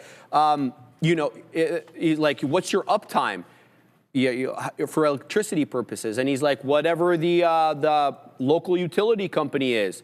He's like, well, that's not going to work out for me, bro, because, you know, we have to have almost a 100% uptime. Can you get the generators? And then that kind of goes to the story I was just saying there about the generators being on a 2-year backlog. So your point very well taken there. It's not just chips. It's not just RAM. There's so much in the way of the AI bottleneck that's kind of getting in the way of things. So great point there, and thank you for pointing that out. Danny Boy, he's dropping 5 in the chat. Amazon just sent out emails saying that Amazon Music on Alexa is going up $1 per month. That's $12 per year for 56 million plus subscribers. A nice tailwind for them, at least from a revenue perspective. Before we go on to the next story, Adara, please give us your take on Qualcomm. It's pretty brief, guys. I just want to mention here, because we're talking about the year-over-year growth per subcategory. And one of the things I've been doing this earnings season, A, because I think it's fun to visualize, and B, because I find it pretty interesting, is looking at how are these subcategories of these different companies' revenue reporting structures, how are they growing? So handsets last quarter, this is for the prior quarter here, again, in that QCT, or what their semiconductor more or less revenue breakdown. So handsets up 14% year over year, automotive up 17% year over year, Internet of Things up 7% year over year. That was last quarter. Now this quarter, and I'll just switch over here, you do see growth slowing down for handsets specifically, 3% year over year growth. So, I mean, you're still seeing that growth, but at least, like, again, on a sequential basis, a bit of a slowdown. So one kind of interesting thing I flagged here that was of note. Other than that, Qualcomm, with the guidance being as weak as it was, not super surprising that we have the stock responding in kind. Thank you very much. Let's go on to Snapchat. Your favorite social media platform right there, my boy. Reels. All right. Not a bad look for Snap. Where are they at? Let me just double check super quick. Are they down? They up? Anywhere in between? Can't find them. Can't find them. SNAP. Allow me a sec, guys. Down? Yeah, they're down. They're SSR. Okay, sorry, I asked. They announced $500 million stock repurchase, trying to put money back in the shareholders' hand. Let's talk about their actual earnings report. They beat on the top line, $1.72 billion, beating the $1.7 expected, and increasing that top line number 10% year over year. Net income. This is what caught me off guard. $45.2 million in profit. But Joey, that quadrupled year over year, okay? Improved operating leverage is the description being given here. I'm gonna need a little bit more. How do you quadruple profit year over year? The operating leverage? No, I'm gonna need a little bit more information than that. Adjusted EBITDA well ahead of estimates, 385 million, 58, excuse me. The street was looking for 300. Global daily active users, a little bit less than 500 million, 474 million. That was slightly below the 478 expected, and worryingly, it is down 3 million users quarter over quarter. So there was less users this quarter than the last. What the hell? Management attributed the daily active users dip to reduced marketing spend. That's what they're trying to say. They're also saying that platform level age verification in Australia, which removed about 400,000 accounts, also contributed to that headwind. If you believe that, then that should be a one-off incident, right? Unless there's going to be other jurisdictions, Europe, Canada, that could be doing that as well. Now, I don't think Canada's going down that road quite yet, but it's a possibility. Global ARPU average revenue per user, 362 versus the 356 expected, so better monetization per user despite the softer user accounts. And they're guide here, Joey. They're guiding Q1 revenue 1.5 to 1.53. That is below estimates, unlikely why we're down 9 2/3. The street wanted 1.55. And their Q1 adjusted EBITDA 170 to 190 million. The midpoint is kind of above the street's estimate of 178. And as I mentioned, they have that $500 million share buyback. Yeah. So, I mean, we talk about the ads on a lot of these social media. I mean, North American ads up 6% year over year with about 1.03 billion there in revenue. European ads are up as well, 19%, Sharif. 20% of total, with the North American ads are equaling up to 60%. And then the rest of the world is that additional 20% too, but still up 16% with 350 million, and then other revenue sitting around 232%. So, I mean, it's not absolutely horrible. Sharif was talking about the monthly active users, daily active users as well too. So, I mean, we talk about Instagram being the king of social media. Then you have TikTok sitting in that next place. I don't know what's in that third. Is it Snapchat? I can't think of any others. Or is it X? Or is it Reddit? Right? So, in order for Instagram to not hold that monopoly, essentially, Sharif, you need these smaller participants, the Reddits, the X users, the TikTok users, and Snapchats of the world. So I personally don't mind Snap, especially because you're starting to see more ads. It sucks as a user, but that means the company is making more money in monetizing the platform. So yeah, that's one thing positive going for Snapchat. And I just wanted to mention one thing. Their Snapchat Plus grew 71% year over year. They have now 24 million Snapchat Plus subscribers. You know why that is, Sharif? Why, Joey? No, I have no idea. I don't use Snap. It's on the phone. Why are you giving me that look, bro? I really don't know. You always give me. I actually don't know. Yeah, but it's probably because of that one other platform. Starts with an O, ends with a F. Yeah. Okay. Yeah, Okay. They also formed Specs Incorporated, and that's going to be their AR glasses kind of push. It's going to be a wholly owned subsidiary. It's slated for opening this year, 2026, with the plans to build a standalone brand identity for those Snapchat specs. Look, I don't know. Hey, Zuck needs somebody to compete with. Apple needs somebody to compete with. Let's see if Evan Spiegel can get it done. Let's. Yo, man. Have you seen some of these jurisdictions that are thinking about banning OF?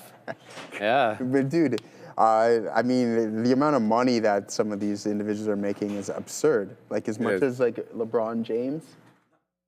Oh God. Are you okay? What do you mean? No. Look it up. Right, Katina Man, you say, Katina Man, not overall. Look, okay, I'm not going to argue about it whatsoever. Look it up and then just say no after. At the why point, does Streamlabs block only? Like literally, an individual on there is making that much money a year. Okay, Katina Man, look at the screen, bro. That's you and Tom Lee, my boy. You guys are best friends watching the Super Bowl together, Katina Man. All right, we played that one when you weren't here. So the most is 43 million. 43 million. So how much does LeBron make a year? How much does LeBron make a year? I have no idea, brother. I have no idea. A year. His current contract is 80-something a year. Are you sure? Yeah, LeBron's. No, but what is his LIMN? Katina Man says Shay's is 70, but he doesn't know what LeBron's is. All right, Joey, let's go on to the next story because we only have about 10 minutes left. Let's go on to Bitcoin because everybody wants to know what the hell. Bitcoin just touched 65,000. $65,003, the low of the day. It's trying to bounce back now, 65.5. The blood is in the street everywhere. So let's talk about this because obviously these levels are no longer accurate. But this was the first time that Bitcoin hit below 70,000 since November of 24. That is basically right when the election took place. 52.6, so $10 million short. Right. Okay, but you were acting like it wasn't even close whatsoever. You're saying like 900 million. It's $10 million off. They can't hear Sean. They can't hear Sean. Yeah, career earnings is not even relatively close, but I'm saying, and from a per year perspective, you're $10 million off. All right, let's talk about this. Market participants were flagging $70,000 as a psychological level of support and technical pivot. That didn't hold. We're like right at the low of the day right now. The move followed, of course, that broad sell-off in tech stocks. Yesterday's software stocks specifically, or SaaS, I should say. Precious metals also getting clipped. Where's silver at right now? Silver down 12.5, gold down 1 1/3. It's a big difference between 12.5 and 1/3, just saying. Forced liquidations, Joey, remain a major overhang with more than $2 billion in long positions wiped out this week. Liquidation-driven selling has amplified the intraday moves, increasing, of course, the volatility around key technical levels.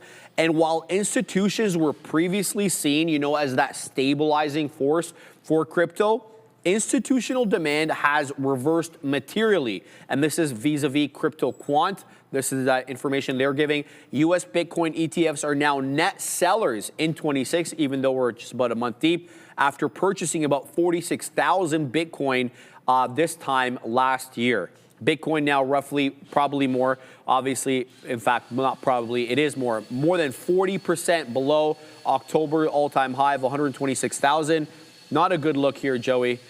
Crypto, Bitcoin getting shellacked. Yeah. I mean, it's been tough, man. And it's really tough to call a bottom on this thing right now as well, too. I mean, I was talking about this a while ago. It was just something fishy around that $126 mark. There wasn't very much demand north of that. I thought we would have blown past it and seen a little bit higher of a climb. And then we have, we know Katina Man's buddy there, Tom Lee, saying this thing was going to hit $250,000 by the end of the year, by the end of 2025, and it wasn't even close, unfortunately, on that one. He was saying 15,000 on Ethereum as well, too. So those projections were vastly off. I'm curious to what Michael Saylor's report's going to say, because his previous quarter report was based off of Bitcoin hitting 150K. We didn't get there. We were $25,000 off of that mark. So yeah, Bitcoin is definitely getting a little ugly. All right, let's go on to the next story. What do we got over here? Silver. Yeah, let's talk about silver. Also getting clipped 12.4%. Snapping, a brief, very brief 2-day rebound after losing more than 30% on Friday. Tough. Silver has been on a record-breaking run. It was up 146% last year, but analysts say the rally became kind of detached from the physical demand and was driven instead by speculative flows as well as leverage and options-related activity. That's what's being said in this article. Margin hikes as well, Joey. We've seen the CME and other global exchanges, for that matter, forcing leverage players to reduce their exposure, which is accelerating that downside move. As prices fell, dealer hedging flipped from buying into strength to selling into weakness, and that had an effect of triggering stops, cascading losses across the system. The correction in silver, though, has been more severe than in gold, partly due to the tighter liquidity in the London market, which is amplified volatility. We talked about this London issue before. Yeah. We've talked about China as well, and the difference in the spot price, global spot price in the Chinese market. Yeah, there's a whole bunch of things that are trading and acting a little bit more detached from reality. Thoughts? Yeah, you were saying that people were paying a little bit of a premium on some of the silver as well, Sir. too, as up to $10 or something more an ounce. I mean, this is a really tough look, right? Like, this is literally 5 trading days and you have a 40% pullback.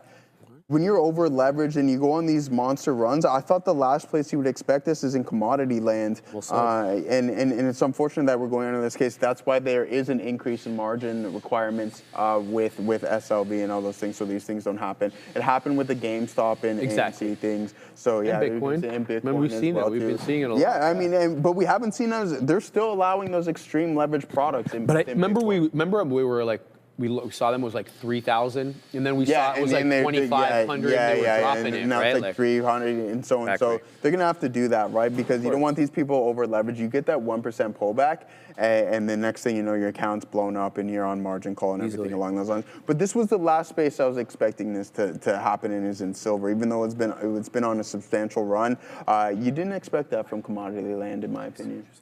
Fabian's asking an interesting question. He's like, did they increase the margin interest as well? Like how much you're charging? I think, Fabian, I'm not 100% certain, but I just know for my brokerage, interest that's charged on money that you pull out on margin is like based on, it's like a fixed rate. IB, I think, has one of the lower ones. If you're with Questrade or Ameritrade or whatever, it's like double digits. So I think it's fixed, but I'm not 100% sure about that. Great question, though. Let's go on to Netflix.